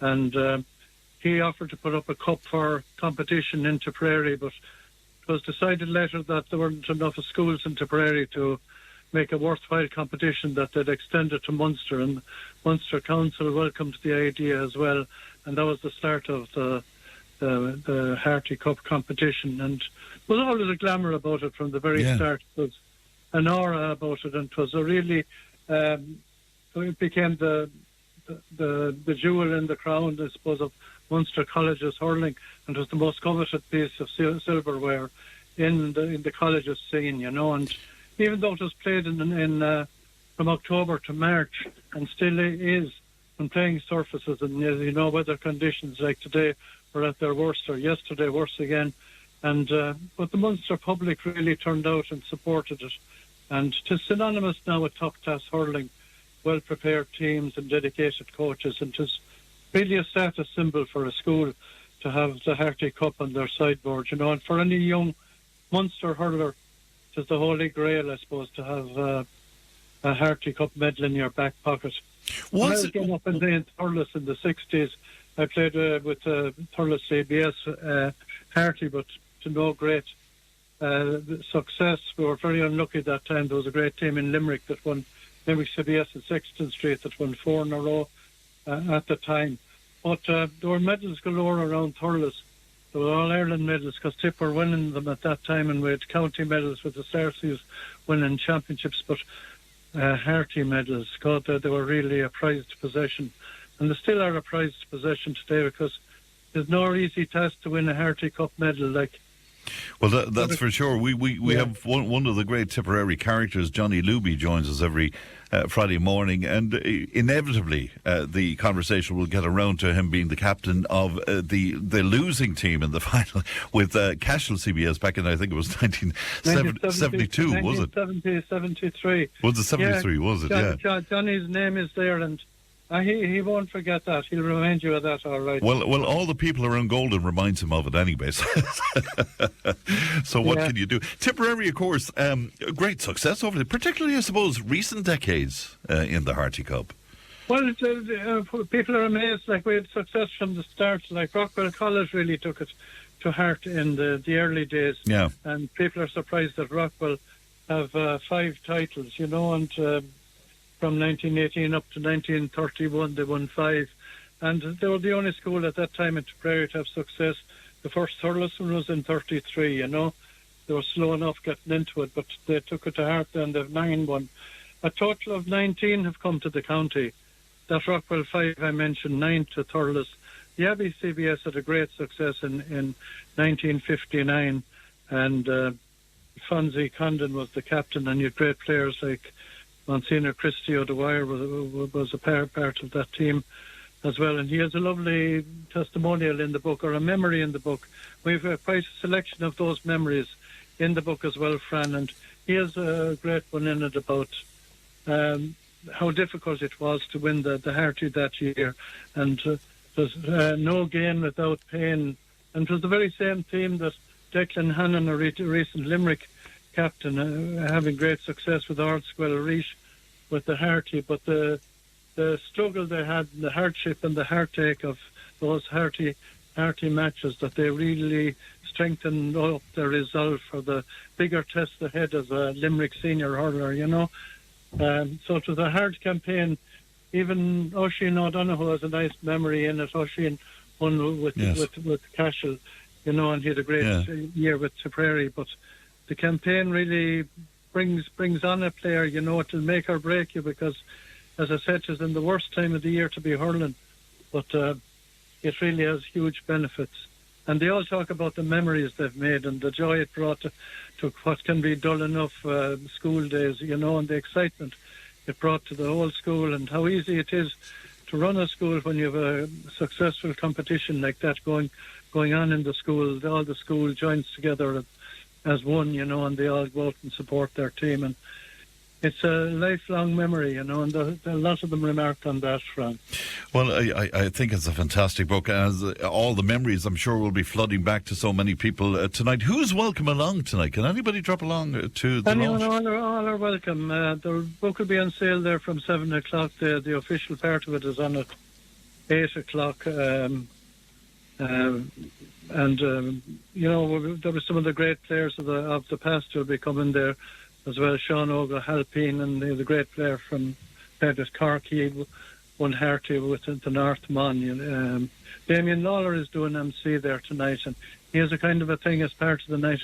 He calls it the fireside chat, when he has 5 or 6 of these players of the past up around him, and they'll talk to him. Andrew O'Shaughnessy, a Limerick chap who crossed the border and went into St. Coleman's, Fermoy, and won 3 in a row there with them. He'll be there as well tonight. And Colin Ryan that won with Flannans. Flannans actually are their record holders. They had 22 successes, followed by North Mon. As I said, the Tipperary, or all Tipperary schools together have 19. Cork are ahead as a county. They have 42 Harty titles within their borders. Have they indeed? Wow. Yeah, so they're way up there, and they really took the competition seriously from about 1944, and they had very stable management, which I see is very important. lots of schools' managements change too regularly, and I think the schools that have a stable and a management team that stay together, like it was great to see in Thurles this year when they won, is like Niall Cahill was there as manager, and when they won previously in 2015, 10 years previously, his name is there again. He's a guy that has made a huge contribution to the Harty in Thurles, and it is that kind of stability and a regular face there that stays with it, that. Well, it's a marvellous story, that's for sure. We wish you well tonight, Liam, and from about before 7 then, if people make their way to the Horse and Jockey before 7. All are welcome there, and I'm delighted though the day is a bit better than yesterday. Yes, for sure. We'd be blown away yesterday, and there were power cuts up around here, so everything is up and going for tonight. All right, we wish you the maybe very, very very best. best. might turn up, you'd never know. You'd never know. Well, you'll end up buying him pints if he does, Liam, but, be careful what you wish for. I know, Fran. Yeah. Thanks, Liam. Gurmilmaga. Thank you. Bye-bye, That's Liam O'Donoghue speaking to us there. Liam is a McNamee Award winner and the author of the history of the Dr. Harty Cup, and that's tonight, the Derry na Fleadh Theatre in the lovely Horse and Jockey Hotel. We'll take a break. We're back with more Tipp Today in just a moment. Tipp FM's Tipp Today. With Slattery's Garage Puckon. Now is the time to pick up your next van. From the award-winning Peugeot Partner van to the Expert and the load-lugging Boxer van. We have big vans, high-roof vans, long-wheelbase vans. You'll find them all at Slattery's Garage Puckon. See slatterysgarage.ie. Tipp FM's Tipp Today. With Slattery's Garage Puckon. It's time to change. Test drive the award-winning range of Peugeot hybrids and fully electric vehicles at Slattery's Garage today. See slatterysgarage.ie. I was speaking to Liam O'Donoghue there about his brand new book, The History of the Harty Cup, which is being launched this evening. But one of our listeners on to say, Fran, small schools are losing out on good players because they travel long distances to schools just to play the Harty Cup. It's kind of interesting. I'm sure it's a discussion we'll get back to at another point. In the meantime, can I just announce our winner of that €100 voucher for open season? Of course, the answer to the question was fly fishing, and well done to everybody who got that correct. The €100 voucher going to Kieran Richardson from Clough-Jordan, and well done to you, Kieran. That's a €100 voucher for open season in Nenagh, and there are neighbours here on Pearse Street in Nenagh. A perfect one-stop shop indeed for all of your outdoor needs and prezzies for Christmas as well. Everything from wellies to fishing tackle to hiking wear, they have it all there. If you want to drop in, you'll be made fierce welcome altogether. Now, the Indian Orthodox Church community that worships at Carrick and Suir's former Franciscan Friary Church is fundraising to help pay for renovations to the 19th century building that needs a new heating system, extra toilet facilities and repairs to its leaky roof. Now, the community bought the former derelict building last year, and they've brought new life to a beloved Carrick landmark. Our reporter Alison Hyland travelled to meet those involved. Hi, I'm Binu and Thomas. I'm the treasurer of the church. And Binu, you've been here just over a year now. Tell us how that started. I mean, you came in here a year ago. This building had been pretty vacant for quite a while beforehand. But what made you choose this building and maybe identify this building as somewhere that you could develop? Actually, we saw this ad in the draft, and there's a church for sale, and we are a bit... we have to check that where it is, and we were living in Waterford, and it's only 26 minutes from Waterford to here. So, and we approached the Power Walsh, and we talked to them, and there is a small community in Clonmel. There's a few families, nearly 6 at the moment at that time. So we approached them, and we approached our bishop to start a congregation here in our own place, and we got approval from our bishop, and we started our paperwork and all. So, and we gave the advance amount to them, and we were in the queue. So, and it was they asked for our history and all. We gave all our history. So, and finally, by the grace of God,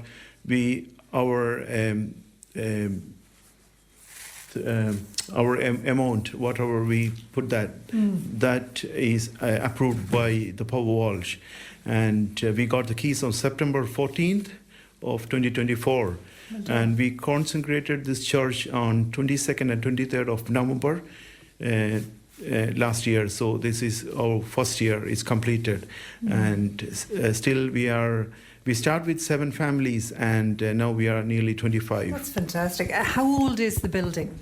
This building, I think it's 18th century building, and this church was closed for nearly 18 years. Yeah. I think this church was closed 2006, March 26th of March 2006. This church was closed, and we want to open as a Christian church. So that's what we got it, and we doing our mass here every Sunday. And we are doing our catechism, that's called Sunday school, after the Mass. That's what we want to keep our children in our culture and Irish culture as well. So we want to keep our next generation as a good citizens in Ireland. That's the main thing.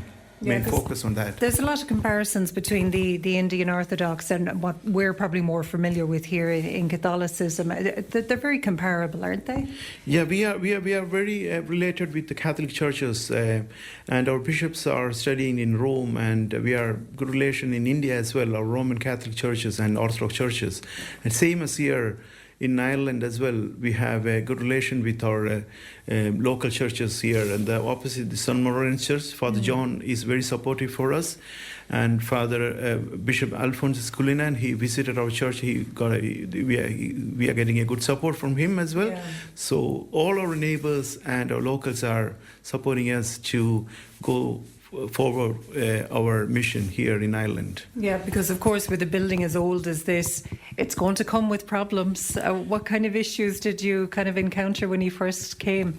We have some problems with the roof leaking, and our heating system is it's an old heating system. The church is a bit old, so still the heating system we have to be fix it, and some of the roofs we have to, some leaks are there. We did some of the works as we can, so we are looking forward to get a good support from all of you guys, and from the locals, or from all other good hands. Yeah, and I know there's a GoFundMe as well, and I'll come back to you on that. But Eilish is here as well, who's a local lady, born and raised Carrick and Suir. What's it like for you as a local to see new life being breathed into the Friary Church here? It's been wonderful, it really has. I was delighted to get to know the guys in the last year. Stephen, Vinu, pretty everybody, they've all been very nice, very accommodating. They've brought so much vibrancy to the church, and it would be absolutely wonderful if they could continue on and, do what they need to do with this church. And it would be great if the community could help. It has potential to be an absolutely gorgeous church. And as Vinny said, it's for everybody. Yeah. They have helped maintain the graveyard around the church. They have done so much, and we'd say Christmas Day, I'm looking forward to it, because... Yeah, you were telling me about that. Tell me about the processions and the ceremonies here. They're so vibrant and colourful, aren't they? So vibrant, and it's so colourful, and the children, and, it's just... They've brought so much joy to the area. We'd say Christmas Day, to have all the colourful umbrellas and the children and the singing and everything. It's just beautiful. It really has. I mean, to go from some place which was so vacant and so... it was such a shame to see it empty, to now having that bit of life brought back into it. It's just wonderful. Because when we were coming in, you were telling me that, is it your uncle... built the cross for outside the front. Your grandfather. So you have real family roots here. Oh yes, absolutely, absolutely, yeah.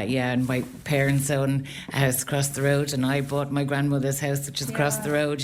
So there is definitely. I've been here for years, so it's just wonderful. I'm absolutely delighted that Binu and all the Indian community have bought the church and are willing to put everything into it, to bring it back. And all they need is a bit of help, So I would appreciate it if people could dig deep and help out. Support. Yes. Yeah, thanks, Eilish. Binu, if I come back to you then, I know you have a GoFundMe page set up. Can I just ask you, and Eilish made that point as well, I mean, the graveyard is still here and is being maintained and there is public access to that still. I mean, that hasn't changed. Yeah, there is public access for all of them. For the graveyard. We are most welcome anyone there to do their masses or to want to do anything with the graveyard. We are our doors are open for everyone. And one more thing I have to say to you, Alison, is we purchased this church with a deep understanding of the importance of having a parish in our own. So that's the other main thing. So I have been here since 2008. In 2007, in Ireland, for last 17 years, our community worshipped in rented halls and all. The church is truly a gift from God, actually, and it's a miracle for our community. And when we first heard that this property was listed for sale, we were concerned for 17 years this holy place was not used for worship. So if we had not purchased it, property could have been bought by someone for business or other non-religious purposes. So this sacred space might have been divided, used in ways that would not honor its history. That's the main thing. The friaries are, well maintained this place, early stages. And we understand the value of this place, God's sanctuary. The tears and the prayers of the friars who served here still bless this ground. There is a graveyard here, and we hold deep respect for all those who are buried in our tradition. We always remember the departed, our priests, visit the graveyards, offer incense, and pray for the souls of those who have gone before us. So we consider ourselves only as a custodian of this place. This church is not just for us. It's a part of the heritage of the Irish community. So we honor every family whose parents or grandparents rest in this graveyard. We are committed to maintaining it with dignity, love, and respect. Anyone is welcome to visit, pray, or spend time here at any moment. Listen, schools and community groups have approached to us to learn about the culture and tradition of the Indian Orthodox Church. We warmly welcome them and always open to sharing the history of our church, spirituality, and beauty of this ancient Christian tradition. Mainly this house of worship belongs to God, and we stand humbled by the sacrifice of those who built in. So most of our community work in the health sector or as IT professionals or engineers. So our children strictly follow our values and culture, and every Sunday or after the Mass, actually we conduct catechism. We call it a Sunday school. In this church, our children are growing up, be responsible to good citizens to this country. That's the main point we have to, tell our children and our other concern is that, listen, we are a small community and maintaining this large church and its surrounding, including the heating system and that I said earlier, our roof. And it's very challenging for us. So we are seeking well-wishers who can support us with any amount of donation. We are now introducing it's already introduced our GoFundMe campaign, and we deeply appreciate everyone who supports us. That's all at the moment, listen. Because it's important to say as well, I mean, it was your own congregation that bought the church as well, wasn't it? Yeah. And all the families put forward money to put that offer in. Yeah, that's other thing is that, and we are only started with 6 or 7 families here, so we put all together, raise some money, and we started as the amount we have to give it to them. Yeah. There's interest-free loans we given by ourselves, and a lot of our friends and families all over the world, neighbors, supported us to keep this church happening place. What's been the reaction locally? Because we spoke to Eilish, of course, and she's speaking about how she loves to see new life coming in here again. Has that been the general reaction from people around Carrick? Yeah, absolutely. Yeah, absolutely. There is a very generous reactions from the Carrick on Shore people. All of the neighbours had started as a Christian church, and they all are delighted. All are asking about what kind of mass do they asking about Orthodox tradition. That's what we are welcome everyone, each and everyone to see the place. Anytime. You can give our contact number with them, and you can contact any of us. We have our keys here, or we are given to Eilish. They can open and see the church. That's not a problem at all. Anyone who is looking maybe to come and see a service for themselves, when are your services held here? Our services at the moment, we are doing first and third Sunday at 9 o'clock. And our mass start at 9 o'clock, and it's a bit of long mass. It's Orthodox mass like that, and any of the Sundays, or we are doing in our Facebook and all our daily activities here. So all are welcome any time. Remind us again finally about that GoFundMe page. Where can people go to access that, Bina? Yeah, please. We are doing sharing all our GoFundMe campaign through our Facebook, and Tipp FM also will do a help from there. Or will please help us to go for the funding. And that's our Ali out and about with the Indian Orthodox Church community in Carrick and Suir, and we wish them well. We are live from Nenagh today. We'll take a break. Back with more. If it matters to you, it matters to us. Call Tipp Today on 1-800-938-007. Now, our Finnan native, 15-year-old autism campaigner Cara Darmody is now 24 hours into her 50-hour sleep out outside of Leinster House, protesting over the lengthy waiting list for children to get assessments of needs for conditions like autism. She joins me now. Good morning to you, Cara. Good morning, Fran. How are you? Well, more importantly, how are you, Cara? You're 24 hours into your 50-hour sleep out at this point. How are you getting on? Oh, God, Fran, I'm exhausted. It's so cold out there, and the storm really hit us last night, so it was really cold and windy. But I'm halfway through it now, so I suppose it's all downhill from here.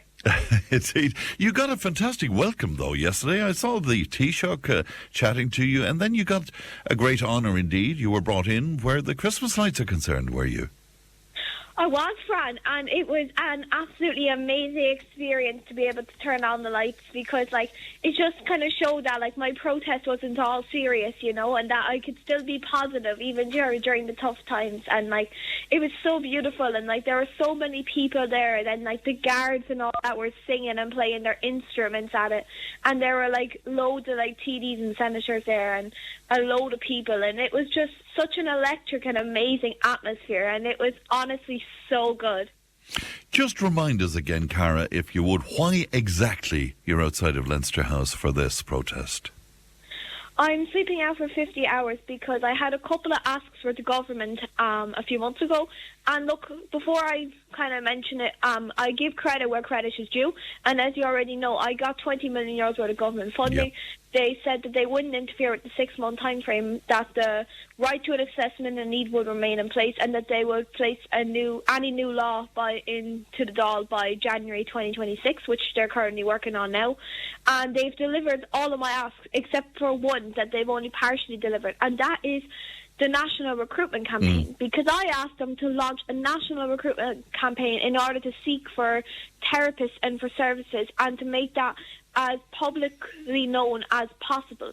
But unfortunately, in simple English, they made a little bit of a mess of it. And I'm not here to criticise any specific person or anything, but like people working in the HSE and like public providers and even politicians and like leaders of the opposition parties didn't even know about it.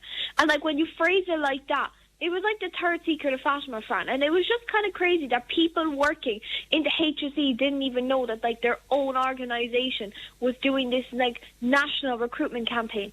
And like that's why I'm sleeping out on the street is because this isn't just like a little ask that like I would really appreciate if they did it. Like they need to do it because it's an emergency. Because as you know, the assessment needs waiting lists are gone up from 15,000 to over 18,000 since my last protest 6 months ago, and it's only continuing to go exponentially worse. Now you've given them ideas about recruitment. Have they embraced any of that? This is the crazy part, Fran, is I was talking to so many politicians over the last 2 days. And I'm just going to say the last 2 days since I've started my protest, because it's the most recent and most accurate. Like, I literally met with Micheál Martin yesterday, and they all tell me I'm right. And every single one of them are so nice to me. And I'm not here to criticise anyone, because they couldn't be nicer to me if they tried. They're handing me out, like, teas and hot chocolate. Like, they're just so nice, Fran. But it's doing something about the issue, as you already know. That's the problem. And getting these politicians to do action can sometimes be very, very, very hard. And I'm not going to stop until I get what I want. And unfortunately, if that means that a 15-year-old has to sleep out on the street to show the government the consequences of them unfortunately not doing their job, then unfortunately I'm willing to do that, to fight for those who can't fight back for themselves.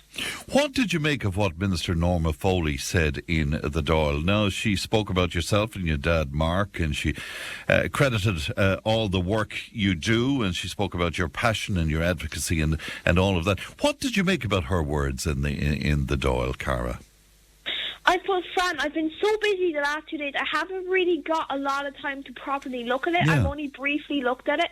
But I suppose I've met Norma Foley and many other ministers and politicians, but more specifically Norma Foley a couple of times in the last couple of weeks. And look, she's lovely. But unfortunately, when I was looking through it, there was nowhere that said that the government was going to immediately launch an urgent and emergency national recruitment campaign with the potential of going international if necessary.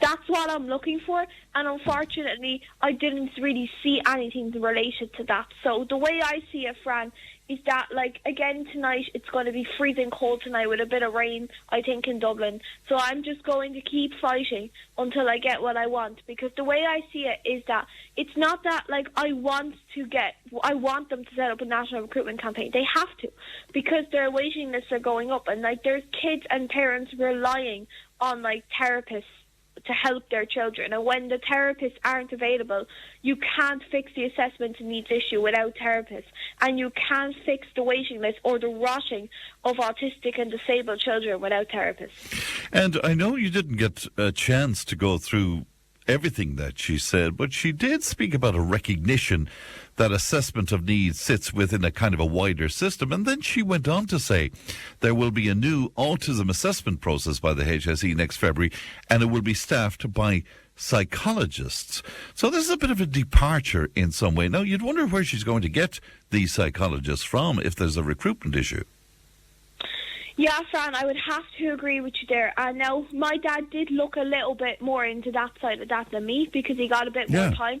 But what I can say is that I don't see how they're going to get the psychologists and even therapists that they're looking for without launching a national emergency recruitment campaign. And not just that, but making it as publicly known as possible to get the maximum amount of therapists possible.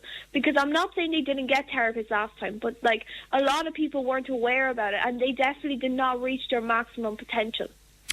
Yeah, it's interesting. I really need to look into more what she's saying, because she's speaking about a new single point of access system from the HSE where autism specifically is concerned. So it'll be interesting.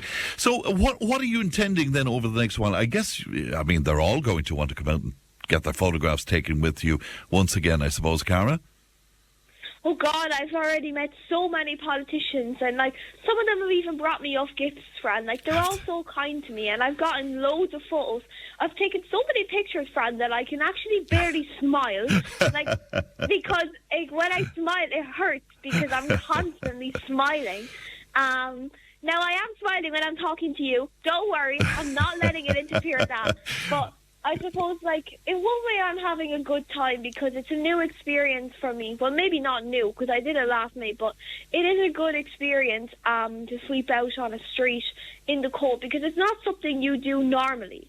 And it's a big challenge for me, and I think it just shows me how there's a lack of urgency there. And I think when a child has to sleep out on the street to raise awareness about an issue that the government and the HSE should be doing, considering they get paid massive amounts of money for it, I think the alarm bell should be going off there that something needs to be done about this. Well, I think you're dead right. I spoke to Deputy Seamus Healy earlier on in the programme, and he spoke very warmly about you. I think he might have met you as well as everybody else there, Cara. We wish you well for the next day or so, Cara, and do keep warm and mind yourself. But congratulations to you on all the wonderful work, and my best to Mark and your family. Thanks, Cara. Thank you so much, Fran. Have the best day. Thank you. Bye-bye, It's Cara Darmody there. 24 hours at this point into the 50-hour sleep out outside of Leinster House. Now, a little earlier on in the programme, I was speaking to regular contributor to the show, Muiris Walsh, and we were talking about the book Notes on Being a Man. And he had some very interesting ideas on it. But Leanna's with me in studio. Good morning to you, Leanne. Good morning, Fran. And we were making reference to, I suppose, some of what emerged from that book. This idea that now we have a generation of asexual, asocial men. Would you go along with that in terms of what you see out there on the dating scene and all that kind of thing? Definitely in Ireland in particular. It seems to have come out a lot online, which is something I can see within our communities. Men in Ireland have gotten an especially bad rep on this. In what sort of a way? So they like to title them Mammy's boys. Yeah. So that idea that Irish men, they're kind of a little bit of players. They kind of go out with the lads, they drink, that's it. There's no focus there. They wouldn't maybe be the most protective men. Now, this is not all men, this is just what social media thinks. They're not really very protective, they're not really very romantic. Not romantic. Irish men. How dare you say that about Irish men? And so is that this is a social media sort of a chat that's going on, is it? Yeah, Irish women have been sharing their horror dating stories, which we did last year. I shared all my dirty laundry and my my dating experiences. Yeah. But yeah, that's that Irish men, they're not very committed, they're not very protective, they're not very masculine in the way they behave. So the idea is that when a woman feels safe and has a masculine man, she will be in her feminine era, so she can focus on herself, on keeping herself well, on being very unstressed. When a woman is with a man who's not very masculine, she then reverts to her masculine era, which means she has to look out for herself, she's to fend for herself, she can be very defensive, very stressed, very on guard. That's kind of interesting, but where does all this sort of idea about, new relationships and new men and women come into this, like in terms of, sharing the chores around the house, sharing the child rearing, all of this homo nouveau and all of it. Like, are we moving away from that now at this point and almost going back to old conservative ideas? Yeah, a lot of people online have said they want to go back to that and they find themselves reverting back to more conservative traditions. So a lot of women want to feel like they're protected and looked after, and they want to focus on rearing the children, laundry, clothes, feeling nice, feeling good, while also being able to work. So they're not saying they don't want to have jobs, but they're saying when they do get home from work, they want to feel like they can do these more pink jobs. So online they're calling them pink jobs and blue jobs. Pink jobs? And what, the blue jobs would be the stuff for the fellas, is that it? And yeah, like doing the car, fixing the car, fixing the sink, bringing out the bins. And then the women, the cooking. But these don't have to be verbatim, this is pink, this is blue, but they want to feel like when they're in a relationship they have a secure man. And when Muiris was on with me, he was kind of pointing to social media and the screens all the time, that this let's stick with males for the moment. This is their world, and everything is contained in that world of the screens and the platforms. And then they're not great socially. They're not going to be good social animals then, if that is their thing. Absolutely, and dating apps online were the mark of this. This is where a lot of people think it started, because if you can scroll on Tinder, you can look at 100 people in the space of 10 minutes. You swipe, you swipe, you swipe. So if you're able to do that so quickly, judge someone by their appearance, send them a few texts, and if they maybe don't want to meet sexually straight away, swipe to someone else. So they're losing that social skill where you have to maybe put in the work to build the foundations of a relationship. You see, when you set it up that we would speak about Notes on Being a Man, the Scott Galloway book, I thought people were going to be up in arms about this. I thought there was going to be war over it. And I totally misjudged what Muiris was going to say to me this morning even, and that he would go along with a lot of what's in the book. Oh, absolutely. And recently one of my own friends, he'd be very masculine, and he was fixing things, and he was acting very outwardly masculine. I think to myself, it's a long time since I've seen that, opening doors, pulling back chairs. Like, I couldn't believe it, offering to pay for everything. And I remember thinking to myself, it's a long time. This is like chivalry you see in these movies. And I found it very shocking. And then I thought to myself, why am I finding this shocking? Why am I feeling so confused by the fact that he's been confidently masculine? It's very interesting. Will you tell me about something new as well? This almost embarrassment at having a boyfriend that's playing out on social media at the moment. Because it seems to me, from what you're telling me, if somebody so much as says that, my boyfriend, for example, that they're muted on social media. Yeah, this is the Vogue article that came out recently. And what is that about? It's viral. It's everywhere. So it's an article that came out in Vogue about the reasons why having a boyfriend is embarrassing. So a lot of women say, if their friends start every conversation with, my boyfriend said this, my boyfriend does that. They don't want to hear that. They believe that women should have their own identity. If you have a partner, I love the Daniel Slog analogy for this. It's meant to be like a jigsaw. So they're meant to fit into your life, but not take away the other parts of your life. So women are saying your boyfriend shouldn't be a topic of conversation.